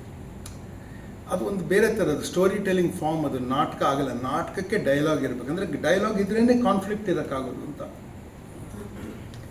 2 ಕಡೆಯಿಂದ ವ್ಯಕ್ತ ಆಗಬೇಕು ಅದು. ಅದಕ್ಕೆ and conflict in theatre should be granular. Granular ಅಂದರೆ ಏನು? ನೀವು ಹೇಳ್ತಿರಲ್ಲ, ಅನ್ನ ಬೆಂದಿದೆಯಾ ಅಂತ ಗೊತ್ತಾಗೋದಕ್ಕೆ ಒಂದು ಕಾಳು ತೊಗೊಂಡ್ರೆ ಸಾಕು ಅಂತ. ಅಂದರೆ ನಾಟಕದ ಕಾನ್ಫ್ಲಿಕ್ಟ್ ನಾಟಕದ ಪ್ರತಿ ಕ್ಷಣದಲ್ಲೂ ಇರಬೇಕು. ಎಲ್ಲ ರೀತಿಯಲ್ಲ, ಅದರ ಸಿಮಿಯಾಟಿಕ್ಸ್ ಅಂದರೆ ಅದರ ಉಡುಪು, ಅದರ ಲೈಟಿಂಗು, ಅದರ ಮ್ಯೂಸಿಕ್ಕು, ಅದು ಎಲ್ಲದರಲ್ಲೂ ಸತ್ಯದ ವ್ಯಂಗ್ಯ ಅಥವಾ ಸತ್ಯದ ವಿರೋಧ ಆಗ್ತಾನೇ ಇರಬೇಕು. ಆವಾಗಲೇ ಅದು ಕಾನ್ಫ್ಲಿಕ್ಟ್ ಆಗ್ತಾ ಹೋಗೋದು. ಇಷ್ಟೆಲ್ಲ ಇರುವ ಕಲೆ ನಾಟಕ ಆಗಿರೋದ್ರಿಂದ ನಾಟಕದಲ್ಲಿ ಯಾರಾದರೂ ಏನಾದರೂ ಮಾಡ್ಬೋದು ಅನ್ನೋದು ಕಾರಣದಿಂದ ನಾಟಕ ಉಳಿಯುತ್ತೆ. And finally most important thing for theatre ನಾ ಹೇಳೋದು, ಅದಕ್ಕೆ ಹಣ ಖರ್ಚಾಗೋದಿಲ್ಲ. ತಂತ್ರಜ್ಞಾನ ಎಲ್ಲಿರುತ್ತೋ ಹಣ ಖರ್ಚಿದೆ. ನಾನು ನಿಮಗೆ ಕತೆ ಹೇಳಿದ್ರೆ ಖರ್ಚಿಲ್ಲ. ನಾನು ಕತೆ ಹೇಳ್ತೀನಿ, ನನಗೆ ಕಾಫಿ ಕೊಡಿಸ್ತೀರಾ ಅಂದರೆ ಅಲ್ಲಿಂದ ಸ್ಟಾರ್ಟ್ ಮಾಡಿ ನಾನು ಕತೆ ಹೇಳ್ತೀನಿ, ನನಗೆ ಡ್ರಿಂಕ್ಸ್ ಕೊಡಿಸ್ತಿರೋವರೆಗೂ ಹೋಗ್ಬೋದು ನಾವು. ಅಂದರೆ the exchange is very negotiable, but technology does not allow negotiable exchange. ನೀವು ಡಾಲ್ಬಿ ಸೌಂಡ್ ಮಾಡ್ಕೊಡ್ಬೇಕು ಅಂದರೆ ಡಾಲ್ಬಿ ಸೌಂಡ್ಗೆ ಅಷ್ಟು ಖರ್ಚಿದೆ, ದುಬಾರಿ, ಅದು ಮಾಡಲೇಬೇಕು. ನೀವು ಇಷ್ಟು ಕಡೆ ಬಿಡುಗಡೆ ಮಾಡಬೇಕು ಸಿನಿಮಾ ಅಂದರೆ ಅಷ್ಟು ಖರ್ಚಿದೆ. ನಾಟಕ ಸಫರ್ ಮಾಡೋ ಅಷ್ಟು ಲಾಸ್ಗಿಂತ 1000 ಪಟ್ಟು ಲಾಸು ಸಿನಿಮಾ ಸಫರ್ ಮಾಡುತ್ತೆ. ಆದರೆ ಸಿನಿಮಾನ ಆ್ಯಕ್ಟರ್ಸು ಸಿನಿಮಾದಲ್ಲಿ ಕಾಣಿಸ್ಕೊಳ್ಳೋಕ್ಕೆ ಬಯಸ್ತಾರೆ, ನಾಟಕದಲ್ಲಿ ಕಾಣಿಸ್ಕೊಳ್ಳೋಕ್ಕಿಂತ. ನಾಟಕದಲ್ಲಿ ಕಲಿತು ಸಿನಿಮಾದಲ್ಲಿ ನನಗೆ ಚಾನ್ಸ್ ಸಿಕ್ಕಿದ್ರೆ ಸಾಕು ಅಂತಿರುತ್ತೆ, ನನಗೆ ರೆಕಗ್ನಿಷನ್ ಸಿಕ್ಕಿದ್ರೆ ಸಾಕು ಅಂತಿರುತ್ತೆ. ನ್ಯೂಸ್ ರೀಡರ್ಗೂ ರೆಕಗ್ನಿಷನ್ ಇರುತ್ತೆ, ಫೇಸ್ ರೆಕಗ್ನಿಷನ್. ಅದು ಏನು ದೊಡ್ಡ ವಿಷಯ ಅದು, ನಿಮ್ಮನ್ನ ರೆಕಗ್ನೈಸ್ ಮಾಡಿದ್ರೆ. ನಾವು ನಾಟಕದಲ್ಲಿ ಯಾಕೆ ಅವರ ಪರಿಚಯ ನೀವು ಮಾಡಿಕೊಡ್ಲಿಲ್ಲ, ಅವ್ರ ಪರಿಚಯ ಕಟ್ಕೊಂಡು ಏನು ಮಾಡ್ತೀರಾ ನೀವು ಅವ್ರನ್ನ ಆಚೆ ಬಂದು ಅಲ್ಲೇ ಇದ್ದಾರೆ, ನೀವು ಅಲ್ಲೇ ಇದ್ದೀರಾ, ಅವರು ಅಲ್ಲೇ ಇದ್ದಾರೆ. ಆಚೆ ಬಂದಾಗ ಅವ್ರನ್ನ ಮೀಟ್ ಮಾಡಿ ನಿಮ್ಗೇನು ಕಷ್ಟ ಇದೆ, ಇಲ್ಲ ಪ್ರಿಂಟ್ ಮಾಡಬೇಕು ಅದನ್ನು ತೋರಿಸ್ಬೇಕು ಅಂತ ಅವ್ರಿಗೂ ನಮ್ಮನ್ನ ಥಿಯೇಟರ್ ಆ್ಯಕ್ಟರ್ಸ್ನು ಕೆಡಿಸ್ತಾ ಇದ್ದೀರಿ ಈ ಥರ ಎಲ್ಲ ಹೇಳ್ಕೊಟ್ಟು. ಅವ್ರಿಗೆ ಡಿಮ್ಯಾಂಡ್ ಮಾಡೋಕ್ಕೆ ಶುರು ಮಾಡಿದ್ದೀರಿ ಇದೆಲ್ಲ ಮಾಡಬೇಕು ಅಂತ. ಆದರೆ ನೀವು ಸಾಹಿತ್ಯ ಪ್ರಿಂಟ್ ಮಾಡಬೇಕಂದ್ರೆ ನೀವು ದುಬಾರಿ, ಅದು ನೀವು ಎಷ್ಟು ಒಳ್ಳೆ ಕತೆ ನಿಮ್ಮ ತಲೆಯಲ್ಲಿದ್ದರು. ನಾನು ಇದನ್ನು ಮತ್ತೆ ಹೇಳ್ತೀನಿ, ಯಾರೂ ಬೇಜಾರು ಮಾಡ್ಕೋಬಾರ್ದು, ಇನ್ನೊಂದು ಸತಿ ಹೇಳ್ತೀನಿ. ನಾನು ಶಿವಮೊಗ್ಗದಲ್ಲಿ ನಾನು ಕಾರ್ಕಳದಲ್ಲಿ ಬರವಣಿಗೆ ಮೆರವಣಿಗೆ ಅಂತ ಒಂದು ಕಾರ್ಯಕ್ರಮ ಮಾಡಿದೆ. ಅದಕ್ಕೆ ನನ್ನ ಕರೆದಿದ್ದು ಅಂದರೆ ಬರವಣಿಗೆ ಎಷ್ಟು ಮುಖ್ಯ ಅಂತ. ನಾನು ಹೇಳಿದೆ, ನಿಮ್ಮನ್ನ ಕೇಳ್ತೀನಿ, ಮಹಾಭಾರತ ಬರೆದಿದ್ಯಾರು? ಇಲ್ಲ, ಹೇಳಿದ್ದು ಅವರು. ಬರೆದಿದ್ಯಾರು? ಹಾಂ. ಅಂದರೆ ಅದರಲ್ಲಿ ರಚನೆ ಮಾಡಿದ್ಯಾರು? ವೇದವ್ಯಾಸ. ರಚನೆ ಇಂಪಾರ್ಟೆಂಟು, ಬರ್ಕೊಳ್ಳೋದು ಯಾರು ಮಾಡ್ಬೋದು, ರೆಕಾರ್ಡೆಡ್ ಹಂಗೆ.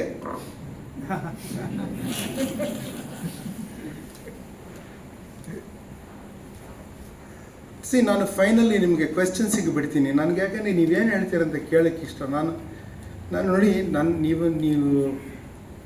ನೀವು ನನ್ನ ಕರೆದಿರೋದಕ್ಕೆ ನಾನು ನಿಜಾಗಲೂ ನನಗೆ ಒಂಥರದ I feel very humble. Okay, ಯಾಕೆಂದರೆ ಅಷ್ಟು ಯಾರ್ಯಾರನ್ನೂ ಕರೆದಿದ್ದೀರಾ ನೀವು, ನಾನು ಆ ಥರ ವ್ಯಕ್ತಿ ಅಲ್ಲ. ನಾನು ಮೊದಲು ನಿಮ್ಗೇನು ಹೇಳ್ತೀನಿ ಅಂದರೆ, ಈ ಆ್ಯಕ್ಟರ್ಸ್ನ ಕರೆಯೋದಿದೆಯಲ್ರಿ, ಅಂದರೆ ಈ ಫೇಸ್ ರೆಕಗ್ನಿಷನಿಂದ ಕರೆಯೋದಿದೆಯಲ್ಲ, ಅದು ದೊಡ್ಡ ಅಪಾಯ ಇದೆ. ಅವನು ನಿಕೋಲಸ್ ನಿಸ್ಸಿಮ್ ತಾಲಿಬ್ ಅಂತಿದ್ದಾರೆ ಗೊತ್ತಾ, ರೈಟರ್ ಒಬ್ಬರು, ಭಾಳ ಅಫೋರಿಸ್ಟ್ ಅಂತ ಕರ್ಕೋತಾರೆ. ಅಫೋರಿಸ್ಟ್ ಅಂದರೆ ಇಷ್ಟರಲ್ಲೇ ಹೇಳ್ತೀವಲ್ಲ, ತತ್ವಮಸಿ ಅಂದರೆ ಒಂದು ಅಫೋರಿಸಮ್, ಅಷ್ಟರಲ್ಲೇ ಅಷ್ಟೊಂದಿರುತ್ತದೆ.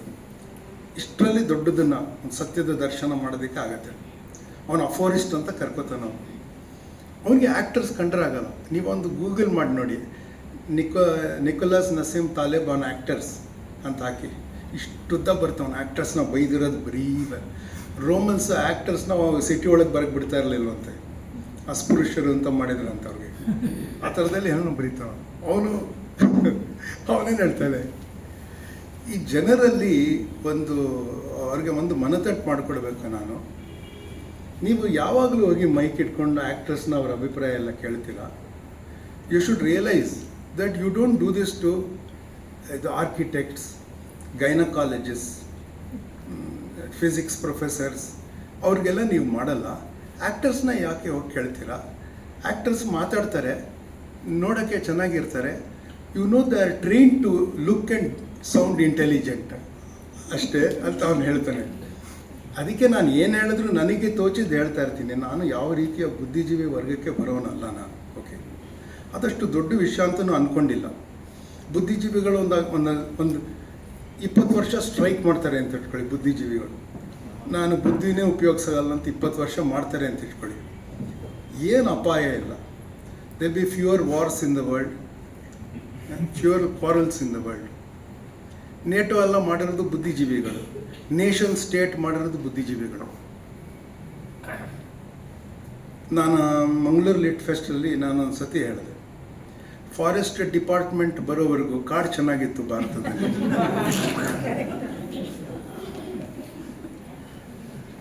ಎಲ್ಲ ಬುದ್ಧಿಯಿಂದ ಎಲ್ಲ ಮಾನ್ಯ ಮಾಡೋದಿದೆಯಲ್ಲ, ಅನುಭವದಿಂದ ಮಾನ್ಯ ಮಾಡದೆ ಬುದ್ಧಿಯಿಂದ ಮಾನ್ಯ ಮಾಡೋದಿದೆಯಲ್ಲ, ಅದು ಒಂದು ರೀತಿಯ ಅವಿವೇಕ ಅಂತಲೇ ಹೇಳೋದು. ನಾನು ಕೆ ವಿ ಸುಬ್ಬಣ್ಣ ಅವ್ರನ್ನ ಒಂದು ಸತಿ ಕೇಳಿದೆ, ಈ ರಸ ಅಂದರೆ ಏನು, ರಸ ಅಂತ ಬಳಸ್ತಾರಲ್ಲ ಏನು? ಅವರು ಸ್ವಲ್ಪ ಯೋಚನೆ ಮಾಡಿ ನನಗಿದು ಹೇಳಿದ್ರು. ಈಗ ರಂಗದ ಮೇಲೆ ಏನೋ ಒಂದು ನಟಿಯ ಮಧ್ಯೆ ಏನೋ ಮಾತಾಗತ್ತೆ. ಅವ್ರು ಕೊಟ್ಟಿದ್ದು ಉದಾಹರಣೆ ಅಥವಾ ನಾನು ಕಲ್ಪಿಸ್ಕೊಂಡಿದ್ದು ಉದಾಹರಣೆ ಕುಂತಿ ಮತ್ತು ಕರ್ಣಂದು ಅಂತ ಇಟ್ಕೊಳ್ಳಿ. ಬಂದು ಕರ್ಣನ್ಗಳು ಏನೋ ಹೇಳ್ತಾಳೆ, ಯುದ್ಧದ ಮಧ್ಯ ಇಷ್ಟು ದಿನ ಯಾಕೆ ಹೇಳಿರಲಿಲ್ಲ ಅಂತ ಕೊರಗಲ್ಲಿ ಇರ್ತಾನೆ.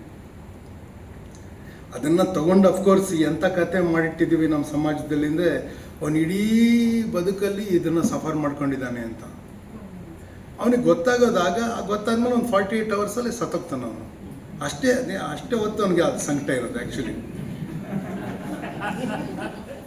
ಅಲ್ಲಿವರೆಗೂ ಆರಾಮಾಗಿರ್ತಾನೆ, ರಾಜ ಗೀಜೆಲ್ಲ ಆಗಿರ್ತಾನೆ, ಏನು ಸಮಸ್ಯೆ ಏನಿರಲ್ಲ. ಆದರೆ ಗೊತ್ತಾದ್ಮೇಲೆ ಸಮಸ್ಯೆ ಅದು. ಹೌದು, ಅವನು ಬಂದು ಹೇಳ್ತಾನೆ. ಆವಾಗ ಹೇಳ್ಬೇಕಾದ್ರೆ ಕುಂತಿ ವಾಯ್ಸ್ ನಮ್ಮಲ್ಲಿ ಸಾತ್ವಿಕ ಅಭಿನಯ ಅಂದರೆ ಅದೇನೋ ಸಾತ್ವಿಕ ಅಂದರೆ ಒಂದು ಆಧ್ಯಾತ್ಮ ಥರದ್ದಲ್ಲ, ಅದು ಸಾತ್ವಿಕ ಅಂದರೆ 8 ಥರದ್ದು. ಅಂದರೆ ಆರ್ಷು, ಸ್ವೇದ, ಟಿಯರ್ಸ್, ಸ್ವೆಟ್, ಗದ್ಗದ ಆಗೋದು, ರೋಮಾಂಚ ಆಗೋದು, ವಿವರಣ ಆಗೋದು, ಮುಖ ಬೆಳೆಸ್ಕೊಂಡ್ಬಿಡುತ್ತೆ ಅಥವಾ ರಂಗೇರುತ್ತೆ ಮುಖಕ್ಕೆ, ಈ ಥರದ್ದು. ದಿಸ್ ಇಸ್ ವಾಟ್ ಆ್ಯಕ್ಚುಲಿ ಸಾತ್ವಿಕ ಅಭಿನಯ. ಒಂದು 8 ಥರದ್ದು ಇರುತ್ತೆ, ಮೂರ್ಛೆ ಕಡೆಯದರಲ್ಲಿ. ಹೇಳಿದಾಗ ಅವ್ರು ಆ್ಯಕ್ಟರ್ಸ್ ಅದನ್ನ ತಂದು ಮಾಡ್ಕೊಳ್ತಾರೆ, ಅದು ಅಷ್ಟೆಲ್ಲ ಅಭಿನಯಿಸ್ತಾರೆ ಅಂತ ಇಟ್ಕೊಳ್ಳಿ. ಕೂತಿರೋರು ಎಲ್ಲರಿಗೂ ಅಳು ಬರುತ್ತೆ, ಆಯಿತಾ. ನನಗೆ ಸುಬ್ಬಣ್ಣ ಏನು ಕೇಳಿದ್ರು ಅಂದರೆ, ಆ ದುಃಖ ಯಾರದು ಅಂತ ಕೇಳಿದ್ರು. ಆ ದುಃಖ, ಆ ಗಳಿಗೆಲಾಗೋದು ಯಾರದು?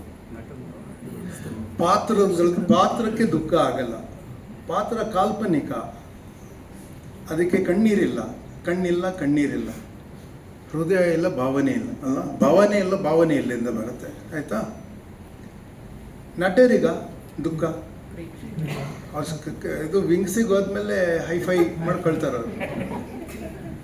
ಪ್ರೇಕ್ಷಕರಿಗೆ ದುಃಖ, ಟಿಕೆಟ್ ಕೊಟ್ಟು ತಿರ್ಗಾ ನಾಟಕ ನೋಡೋಕ್ಕೆ ಬರ್ತಾರೆ.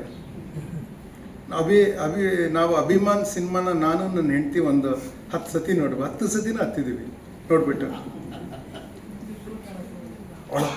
ದುಃಖ ಪಡಬೇಕು ಅಂತ ನೋಡ್ತೀವ ನಾವು. ಅಂದರೆ ನಾಟಕ ಕಲೆಯಲ್ಲಿ ಅವ್ರು ಸುಬ್ಬಣ್ಣ ನನಗೇನು ದಾಟಿಸ್ತಾ ಇದ್ದಾರೆ ಅಂದರೆ, ನಾಟಕ ಕಲೆಯಲ್ಲಿ ಎಲ್ಲವೂ ಆನಂದ ಅದು ಅಂತ. ಎಲ್ಲ ರಸವು ಎಲ್ಲ ಸ್ಥಾಯಿ ಭಾವಗಳು ನಮಗೆ ಆನಂದ ಬರುತ್ತೆ. ಅಂದರೆ ನಮಗೆ ಇಂಗ್ಲೀಷ್ನಲ್ಲಿ ನಾನು ಅದಕ್ಕೆ ಎಸ್ಥೆಟಿಕ್ ಅಂತೀನಿ. ರಸ is N aesthetic. You have the feeling of pain, but not the actual pain. It's not the actual experience of pain. It's an empathy of pain. ಅಂದರೆ ನಿಮಗೆ ಅದರ ಜೊತೆ ಸ್ಪಂದಿಸ್ತೀವಿ. ಸಂವೇದನಾಶೀಲತೆ ಏನಿರುತ್ತೆ ಅದರಿಂದ ಬರೋದದು, ನಿಮಗೆ ಆಗಿದ್ದ ಅನುಭವ ಅಲ್ಲ ಅದು. ಮತ್ತು ಪಾತ್ರಕ್ಕಾಗೋದೇನೋ ಇರುತ್ತಲ್ಲ, ಆ ಭಾವದ ಸಾಧಾರಣೀಕರಣ ಆಗುತ್ತೆ. ನಮ್ಮೆಲ್ಲರಿಗೂ ಆ ಥರದ್ದು ಯಾವಾಗೂ ಅನಿಸಿರೋದು ನಮಗೆ ಮರುಕಳಿಸುತ್ತೆ. ಆ ಗಳಿಗೆ ನಮ್ಮನ್ನೇ ನಾವು ಅರ್ಥ ಮಾಡ್ಕೊಳಕ್ಕಾಗತ್ತೆ. One great thing that art can do, ಸಿನಿಮಾನೂ ಮಾಡೋಕ್ಕಾಗೋದು ಏನಂದರೆ, it can make the familiar very strange and it can make what is very strange familiar. ಸಿನಿಮಾದಲ್ಲಿ ತುಂಬ ಎಕ್ಸ್ಪ್ಲಾಯ್ಟ್ ಮಾಡಿಬಿಡ್ತಾರೆ ಅದಕ್ಕೆ. ಸಿನಿಮಾ ನೋಡಿ, ನಾಟಕದಲ್ಲಿ ಅಷ್ಟು ಬರೋದಿಲ್ಲ ಅದು. ಸಿನಿಮಾದಲ್ಲಿ ಪೊಲೀಸ್ ಕ್ಯಾರೆಕ್ಟರು, ಹಾಸ್ಪಿಟಲ್ ಲೊಕೇಶನ್ನು, ಮತ್ತು ಗೋಡೌನಲ್ಲಿ ತಾಯಿನ ಕಟ್ಟಾಕ್ಬಿಟ್ಟಿರ್ತಾರೆ, ಹೀರೋಯಿನ್ನು ಕಟ್ಟಾಕ್ಬಿಟ್ಟಿರ್ತಾರೆ, ಜೀಪಲ್ಲಿ ಒಂದು ಚಕ್ರ ಹೊಡೆದೋಗ್ಬಿಟ್ರೆ ಜೀಪ್ ಬರ್ತಾ ಇರುತ್ತೆ, ಅಲ್ಲಿ ಒಳಗಡೆ ಬಂದುಬಿಟ್ಟು ಎಲ್ಲ ಇರುತ್ತಲ್ಲ, ಅದು ನಾವು ಯಾರೂ ನಮ್ಮ ಲೈಫಲ್ಲಿ ನೋಡೋದಿಲ್ಲ ಅದನ್ನು. It's very rare. ನಮ್ಮ ಲೈಫಲ್ಲಿ ಎಷ್ಟು ಸತಿ ಪೊಲೀಸ್ ಸ್ಟೇಷನ್ ಒಳಗೆ ಹೋಗ್ತೀವಿ ನಾವು ಅಲ್ಲ, ಸದ್ಯ ಹೋಗ್ಬಾರ್ದು ಅಲ್ಲ. ಕೋರ್ಟ್ ರೂಮು ಇದು ಎಕ್ಸ್ಟ್ರೀಮ್ ಸಿಚುವೇಶನ್ಸ್ ಯಾಕೆ ತೋರಿಸ್ತಾರೆ ಅಂದರೆ, because art has the power of making the unfamiliar familiar. ನೀವು if you show a policeman but you show his family. ಅವರು ನಾರ್ಮಲ್ ಫಾದರು, ಮಗಳು ಓದಿಲ್ಲ ಅಂತ ಅವ್ರು ಹೋಮ್ವರ್ಕ್ ಮಾಡಿಸ್ತಾ ಇರ್ತಾರೆ. You begin to humanize and normalize their character. ಆ power ಇರುತ್ತಲ್ಲ ಆರ್ಟ್ಗೆ, ದಟ್ ಈಸ್, ಅದಕ್ಕೆ ರಾಜರ ಕಥೆ ಹೇಳೋದು. ಯಾಕೆಂದರೆ ನೀವು ಎಕ್ಸ್ಟ್ರೀಮ್ ಸಿಚುವೇಶನ್ ತೋರ್ಸೋಕ್ಕಾಗತ್ತೆ. ಎಕ್ಸ್ಟ್ರೀಮ್ ಸಿಚುವೇಶನ್ಸಿಂದ ನೀವು ಆ ಕಾನ್ಫ್ಲಿಕ್ಟೇನೋ ಸತ್ಯದ ದರ್ಶನ ಅದರಲ್ಲಿ ನೀವು ತೋರ್ಸೋದಕ್ಕೆ ಆಗತ್ತೆ, ಅದಕ್ಕೆ ಮಾಡ್ತೀವಿ. It can also make what is very familiar suddenly you can see it from a distance. ಅಂದರೆ ಅಂತರವಿಲ್ಲದೆ ಗೋಚರವಾಗುವುದಿಲ್ಲ ಅಂತ ಟೆಗೋರ್ ಹೇಳ್ತಾರೆ. ಅಂತರವಿಲ್ಲದೆ ಗೋಚರವಾಗ, you need distance to see. ಅದೇನಾಗುತ್ತೆ, ಒಂದು ಮನೆಯಲ್ಲಿ ನಾನು ಲೇಟಾಗಿ ಹೋಗಿದ್ರೆ, ಅಥವಾ ನಾನು ಬಾರಿಂದ ಮನೆಗೆ ಹೋಗಿದ್ರೆ ಕಾಲೇಜಲ್ಲಿದ್ದಾಗ, ನಮ್ಮಮ್ಮ ಲೋಟ ತಂದು ಟೇಬಲ್ ಮೇಲೆ ಇಡ್ತಾರಲ್ಲ, ಆ ಲೋಟ ಇಡೋ ಸೌಂಡಲ್ಲಿ ಎಷ್ಟು ಸಿಟ್ಟು ಬಂದಿದೆ ಅಂತ ಅಕ್ಯುರೇಟಾಗಿ ಗೊತ್ತಾಗುತ್ತೆ ನನಗೆ. ಆದರೆ ನಮಗದು ರಿಜಿಸ್ಟರ್ ಆಗಿರಲ್ಲ. ನಮ್ಗೆ ಅದು ಸೌಂಡ್ ಇದೆ, ಅವ್ರು ಹೆಂಗಿಟ್ಟಿದ್ದಾರೆ ಅದೆಲ್ಲ ರಿಜಿಸ್ಟರ್ ಆಗಲ್ಲ ನಮಗೆ. ನೀವು ಒಂದು ಸಿನಿಮಾದಲ್ಲಿ ಯಾರು ಅದನ್ನು ತೋರ್ಸೋಕ್ಕಾದರೆ, ಅಥವಾ ಒಂದು ನಾಟಕದಲ್ಲಿ ಆ ಗಳಿಗೆನ ತೋರ್ಸೋಕ್ಕಾದರೆ, ನೀವು ಸೆನ್ಸಿಟಿವ್ ಆಗ್ತಿರಲ್ಲ ಅದಕ್ಕೆ. ಆ ಎಸ್ಥೆಟಿಕ್ ನಿಮಗೆ ಬರುತ್ತಲ್ಲ, ಅದಕ್ಕೆ ಅದಿರಬೇಕು. ಅವ್ರು ಯಾರೋ ಕೇಳಿದ್ರು ಕಲೆಯಿಂದ ಏನು ಉಪಯೋಗ ಅಂತ. ಯುದ್ಧ ಆಗೋದಿಲ್ಲ, ನಿಮ್ಮ ಕೊಲೆ ಮಾಡಲ್ಲ ಯಾರು, ಅದು ಉಪಯೋಗ ಅಲ್ವಾ ಅದು ಅಂತ ಹೇಳಿದೆ. All these possibilities are there. ನೀವು ಯೋಚನೆ ಮಾಡಿ, ನಾಟಕ ಯಾಕೆ ಉಳಿದಿದೆ ಅಂದರೆ, ಈ ಥರದ್ದು ನಮ್ಗೆ ಏನೋ ಬೇಕು ಅಂತ ಅನಿಸಿದೆ, ಅದಕ್ಕೆ ಉಳಿದಿದೆ ಅಂತ ಯೋಚನೆ ಮಾಡಬೇಕು. ನಾನೀಗ ಕೋಪನ್ಹೇಗನ್ ನಾಟಕ ನಾನು ಮಾಡೋಕ್ಕಾಗತ್ತೆ. ನಾನು ನೀಲ್ಸ್ ಬೋರ್ ಪಾತ್ರ ಮಾಡ್ತೀನಿ ಅದರಲ್ಲಿ. ನಾನು ಯುರೋಪಲ್ಲಿ ಅದನ್ನ ಮಾಡೋಕ್ಕಾಗ್ತಾ ಇರಲಿಲ್ಲ. ಯಾಕೆಂದರೆ ಯುರೋಪಲ್ಲಿ ಅವರು ನಾನು ಹೋಗಿ ನೀಲ್ಸ್ ಬೋರ್ ಪಾತ್ರ ಮಾಡೋದನ್ನು ಒಪ್ಕೊಳ್ಳೋದಿಲ್ಲ. ಅವ್ರಿಗೆ ನೀಲ್ಸ್ ಬೋರ್ ಥರನೇ ಕಾಣಿಸೋರು ಸ್ಕ್ಯಾಂಡನೇವಿಯನ್ ಡೈನಿಷ್ ಪರ್ಸನ್ ಮಾಡಿದ್ರೆ ಒಪ್ಕೊಳ್ತಾ ಇದ್ರು ಅವರು. ನಾನು ಮಾಡಿದ್ರೆ ಒಪ್ಕೊಳ್ಳಲ್ಲ. ನಾಟಕದಲ್ಲಿ ಮಾಡಿದ್ರೆ ಎಲ್ಲರೂ ಒಪ್ಕೋತಾರೆ, ಎಲ್ಲಿ ಮಾಡಿದ್ರು ಒಪ್ಕೋತಾರೆ, ಕೇರ್ ಮಾಡೋದಿಲ್ಲ. ಅವನು ಅದಕ್ಕೆ ಪೀಟರ್ ಬ್ರೂಕ್ ಮಹಾಭಾರತ ಅಲ್ಲಿ ಮಾಡ್ಬೋದು. ಇಲ್ಲಿ ಯಾರೋ ಅವ್ರು ಪೀಟರ್ ಬ್ರೂಕ್ ಬಂದಿದ್ದಾಗ ಬೆಂಗಳೂರಿಗೆ ಕೇಳಿದ್ರು ಅವ್ರನ್ನ, ನೀವೇನು ಭೀಮನ್ನ ಕರಿಯನ್ನು ಮಾಡಿಬಿಟ್ಟಿದ್ದೀರಾ, ಸರಿನಾ ಅಂತ. ಅವ್ರಿಗೆ ಆಶ್ಚರ್ಯ ಐತೆ, ಏನು ಹಂಗೆ ಅಂತಿದ್ದೀರಾ ಅಂತ. ಅವ್ರಿಗೆ ಅರ್ಥನೇ ಆಗಲಿಲ್ಲ ಏನು ಹೇಳ್ತಿದ್ದಾರೆ ಅವರು. ಅವನು ಕರಿಯ ಅಲ್ಲ, ಅವನು ಭೀಮ. ಅವನ ಮೂಲಕ ನೀವು ಭೀಮನ್ ನೋಡ್ತಾ ಇರ್ತೀರ. ಯಾಕೆ ಹೇಳಿದೆ ಅಂದರೆ, ನೀವು ನೋಡೋ ಕಾರು, ಅವ್ರು ನೋಡೋ ಕಾರು, ಇವ್ರು ನೋಡೋ ಕಾರು, ಇವ್ರು ನೋಡೋ ಕಾರು ಎಲ್ಲ ಬೇರೆ ಇರುತ್ತೆ, ಧ್ವನಿ ಬೇರೆ ಇರುತ್ತೆ. ಅದಕ್ಕೆ ನಾನು ಇವಾಗ ಹೂವು ಅಂದರೆ ನಿಮ್ಮ ತಲೆಯಲ್ಲಿ ಬರುತ್ತಲ್ಲ, ಒಂದು ಹೂವು, ಎಲ್ಲರಿಗೂ ಒಂದೊಂದು ಹೂವು ಬರುತ್ತೆ ತಲೆಯಲ್ಲಿ. ನಾನು ಅದನ್ನು ಫ್ಲವರ್ ಅಂದರೆ ಆ ಹೂವು ಬರೋದಿಲ್ಲ, ಬೇರೆ ಏನೋ ಬರುತ್ತೆ. ಯಾಕೆಂದರೆ ಪದ ಕಲ್ಚರ್ಡಾಗಿ ಬಂದಿರುತ್ತೆ. ಒಂದು ಪದ ಒಂದು ಅನುಭವವನ್ನು ಕಟ್ಟಿಕೊಂಡು ಧ್ವನಿಯನ್ನು ಹೊತ್ತು ಬಂದಿರುತ್ತೆ ನಮಗೆ. ಅದನ್ನು ಆ ಧ್ವನಿಯನ್ನೆಲ್ಲ ಕೊಡೋಕ್ಕಾಗೋದು ನಾಟಕದಲ್ಲಿ. ಡಯಲೆಕ್ಟನ್ನು, ಈ ಧ್ವನಿಯನ್ನು ಸಿನಿಮಾ ಒಪ್ಪೋದಿಲ್ಲ. ಯಾಕೆ ಒಪ್ಪಲ್ಲ ಅದಕ್ಕೆ ಲಾರ್ಜ್ ಮಾರ್ಕೆಟ್ ಇರಬೇಕು. ಸಿನಿಮಾನ ನೀವು ಡೈಲಾಗ್ ಜಾಸ್ತಿ ಇಟ್ಟು ಅದಕ್ಕೆ ಧ್ವನಿ ಕೊಟ್ಟರೆ ಅದು ಭಾಳ ಸಣ್ಣ ಸಿನಿಮಾ ಆಗ್ಬಿಡುತ್ತೆ. ಅವಾರ್ಡ್ ಬರ್ಬೋದು, ಅದಕ್ಕೆ ದುಡ್ಡು ಬರೋದಿಲ್ಲ ಅದಕ್ಕೆ. ಅಂದರೆ ನಾಟಕ ಹಂಗಲ್ಲ, ಯಾವಾಗೂ ಲೋಕಲ್ ಆಗಿರುತ್ತೆ. ಎಲ್ಲ ಲೋಕಲ್ ಆಗಿರೋರು ಅರ್ಥ ಮಾಡ್ಕೊಳ್ತಾರೆ. ನೀವೆಲ್ಲೋಗಿ ಮಾಡಿದ್ರು ನಿಮ್ಮ ಡೈಲೆಕ್ಟಲ್ಲಿ ನಾಟಕನ ನೋಡಿ. ಸಿನಿಮಾದಲ್ಲಿ ಧಾರವಾಡ ಭಾಷೆಯನ್ನು ಅಳವಡಿಸಿ ಗಿರೀಶ್ ಕಾರ್ನಾಡ್ ಪಾಪ್ಯುಲರ್ ಮಾಡಿ ಸ್ವಲ್ಪ ನಾಟಕಗಳಾಯಿತು. ಅದು ಆಗಿ ಎಷ್ಟು ವರ್ಷ ಆಯಿತು ಅಂದರೆ, ಅದಕ್ಕೆ ಮುಂಚಿಂದನೇ ಮಾಡಿದ್ದು ಎಷ್ಟು ಜನ ಇದ್ದಾರೆ. ಈಗ ಆ ಥರದ ನಾಟಕ ಮಾಡಿದ್ರೆ ಧಾರವಾಡ ಭಾಷೆಯಲ್ಲಿ ಇದೆ ನಾಟಕ ಅಂತ ಯಾರೂ ಹೇಳೋದಿಲ್ಲ. ನೀವು ಕರಾವಳಿ ಭಾಷೆಯಲ್ಲಿ ಇದೆ ನಾಟಕ ಅಂತ ಹೇಳೋದಿಲ್ಲ. ನಾಟಕ ಅಷ್ಟೇ ಅದು. ಆ ಥರದ್ದು ಯಾವುದೋ ಒಂದು ಸ್ಥಳೀಯ ಜಾಗದಿಂದ ಬಂದಿರುತ್ತದು. ಹಂಗೆ ಇರಲಿಲ್ಲ ಅಂದರೆ ಆ ನಾಟಕಕ್ಕೆ ಸೊಗಡೆ ಇಲ್ಲದ ನಾಟಕ ಸಂಭಾಷಣೆ ಅಂದರೆ ಕಷ್ಟ ಆಗುತ್ತೆ ನಮಗೆ. ಸಿನಿಮಾ ಆಗಲ್ಲ, ಕಷ್ಟದಲ್ಲಿ ಬಿದ್ದಿರುತ್ತೆ. ಪೇಟೆ ಭಾಷೆ ಇರಬೇಕು ಅದಕ್ಕೆ. ಆ ಪೇಟೆ ಭಾಷೆ ಕೆಳಗೆ ಹೋಗ್ತಾ ಹೋಗ್ತಾ ಹೋಗ್ತಾ ಹೆಂಗಾಗಿದೆ ಅಂದರೆ, ಅದು ಕನ್ನಡ ಯಾವುದಾದ್ರಲ್ಲಿ ಅಂತ ಹುಡುಕ್ಬೇಕು, ಆ ಥರ ಮಾಡಿ ಇಟ್ಟಿದ್ದಾರೆ. ನಮಗೆ ನಾಟಕ ಯಾವುದನ್ನಾದರೂ ನಾವು ಇಫ್ ಇಂಗ್ಲೀಷ್ನಲ್ಲಿ ಹೇಳ್ತೀವಲ್ಲ, ಸಪೋಸ್ ಅಥವಾ ಇಫ್ ಅಂತ ಇಟ್ಕೊಂಡು ಒಂದು ಕಥೆಯನ್ನು ನಾವು ಮಾಡಿ ಹೇಳ್ಬೋದು. ಅದಷ್ಟು ಸುಳ್ಳು ಕತೆ, ಅದರಿಂದ ಸತ್ಯದ ದರ್ಶನ ಆಗುತ್ತೆ. ಯಾವ ಆಟದಲ್ಲೂ ಆ ಎಸ್ಥೆಟಿಕ್ ಇರುತ್ತೆ. ನಾಟಕದ ಆಟದಲ್ಲಿರುತ್ತೆ, ಕ್ರಿಕೆಟಲ್ಲೂ ಇರುತ್ತೆ. ಕ್ರಿಕೆಟಲ್ಲಿ 96 ಹೊಡೆದಿರೋನು, ನಿಮಗೆ ಶ್ರೇಷ್ಠ ಬ್ಯಾಟ್ಸ್ಮನ್ ಒಬ್ಬ ಇಷ್ಟ ಇದ್ದವನು 96 ಹೊಡೆದಿದ್ದು, ನೆಕ್ಸ್ಟ್ ಬಾಲು 4 ಹೊಡಿತಾನ ಅಂತ ನೋಡ್ತಾ ಇರ್ತೀವಿ. ಅವನು ಔಟ್ ಆಗಿಬಿಟ್ರೆ ದುಃಖ ಆಗುತ್ತಲ್ಲ. ಏನಾಗಲ್ಲ, ಅವ್ನು ಪೆವಿಲಿಯನಲ್ಲಿ ಹೋಗಿ ಜ್ಯೂಸ್ ಕುಡ್ಕೊಂಡು ಕೂತಿರ್ತಾನೆ. ಆದರೆ ಆ ಕತೆ ಕಟ್ಟಿರ್ತೀವಲ್ಲ ನಾವು, ಇದು ಸಕ್ಸಸ್ ಅಂತ, ಅದು ನಮ್ಮಲ್ಲಿ ಆ ಥರ ಸ್ಪಂದಿಸುವುದಿರುತ್ತಲ್ಲ, ಅದು ಆಟದಲ್ಲಿ ಒಂದು ಕ್ರೂಡ್ ಲೆವೆಲಲ್ಲಿರುತ್ತೆ. ಆಟದಲ್ಲಿ ನಮ್ಮ ರಂಗದ ಆಟದಲ್ಲಿ ಭಾಳ ಹೈ ಲೆವೆಲಲ್ಲಿರುತ್ತೆ. ಅದು ಯಾರಿಗೆ ಬೇಕು ಅಂತ ಅನ್ನಿಸ್ತಾ ಇರುತ್ತೋ ಅವ್ರು ಇರೋವರೆಗೂ ನಾಟಕ ಇರುತ್ತೆ. ಅವ್ರು ಇಲ್ಲದೆ ಇದ್ದಾಗ ಇಡೀ ಮಾನವ ಕುಲ ನಾಶ ಆಗಿಬಿಡುತ್ತೆ ಅಂತ ನಾನು ಹೇಳೋದು. When you don't feel for anybody or anything, there is no need for us to exist at all. One day, all the strong will rise and kill all the poor, or all the poor will rise and kill all the strong.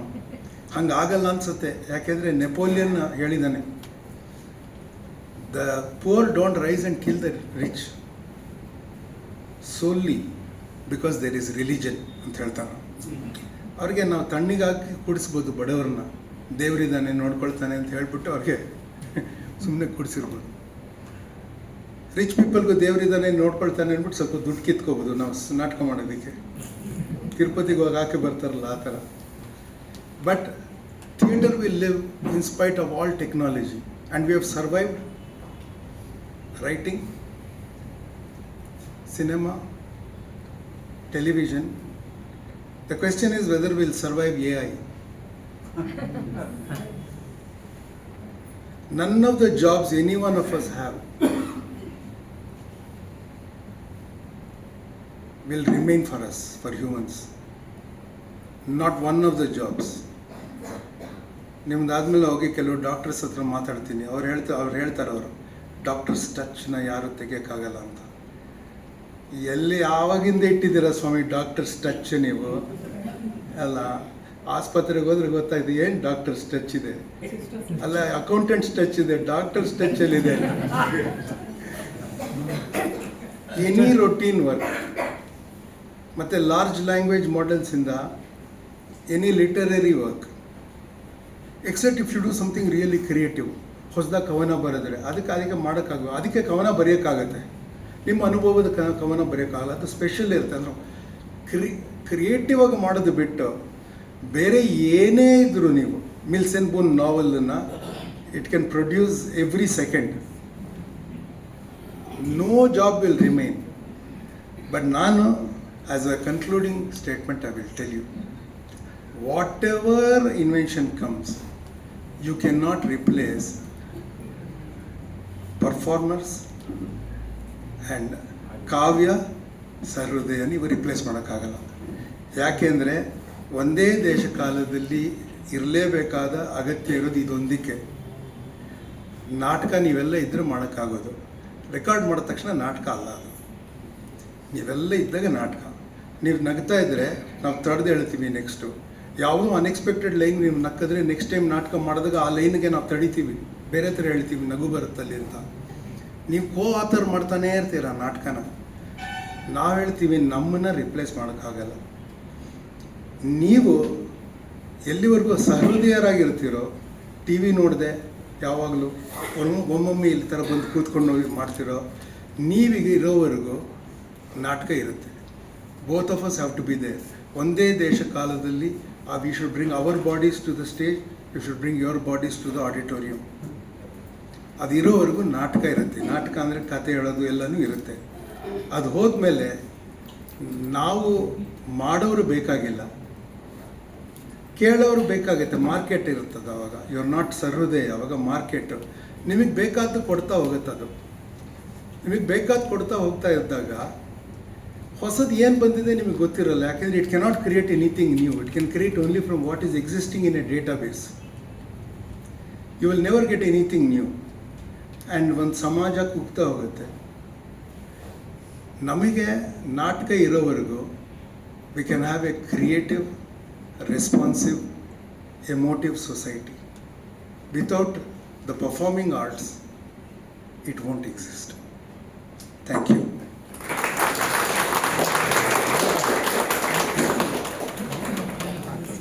ನೀವು contest ಮಾಡ್ಬೋದು, ಏನಾರ ನಾನು ಅನಿಸಿದ್ದನ್ನು ನಾನು ಹೇಳಿದ್ದೀನಿ.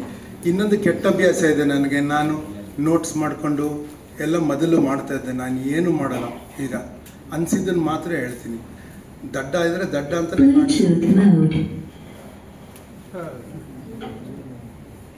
ಹೇಳಿ. ಅವ್ರಿಗೆ mic ಕೊಡಿ. ನಂಗೆ ನೀರು ಕೊಡ್ತೀವಿ ಸರ್ ಕೂತ್ಕೊಳ್ಳಿ ಕೂತ್ಕೊಂಡೆ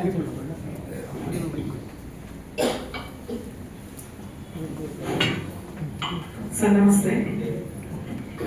ನಾನು ರಂಗಭೂಮಿ ವಿಷಯಕ್ಕೆ ಬರುವ ಮುಂಚೆ ಒಂದು ವೈಯಕ್ತಿಕ ಪ್ರಶ್ನೆ ಸರ್. ಭಾರ್ಗವಿ ಮೇಡಮ್ ಬಗ್ಗೆ, ಯಾಕೆಂದ್ರೆ ನಾನು ನಿಮ್ಮ ಬಗ್ಗೆ ಓದಿರ್ತಕ್ಕಂಥ ವಿಚಾರಗಳ ಬಗ್ಗೆ ಹೇಳ್ತಾ ಇದ್ದೇನೆ.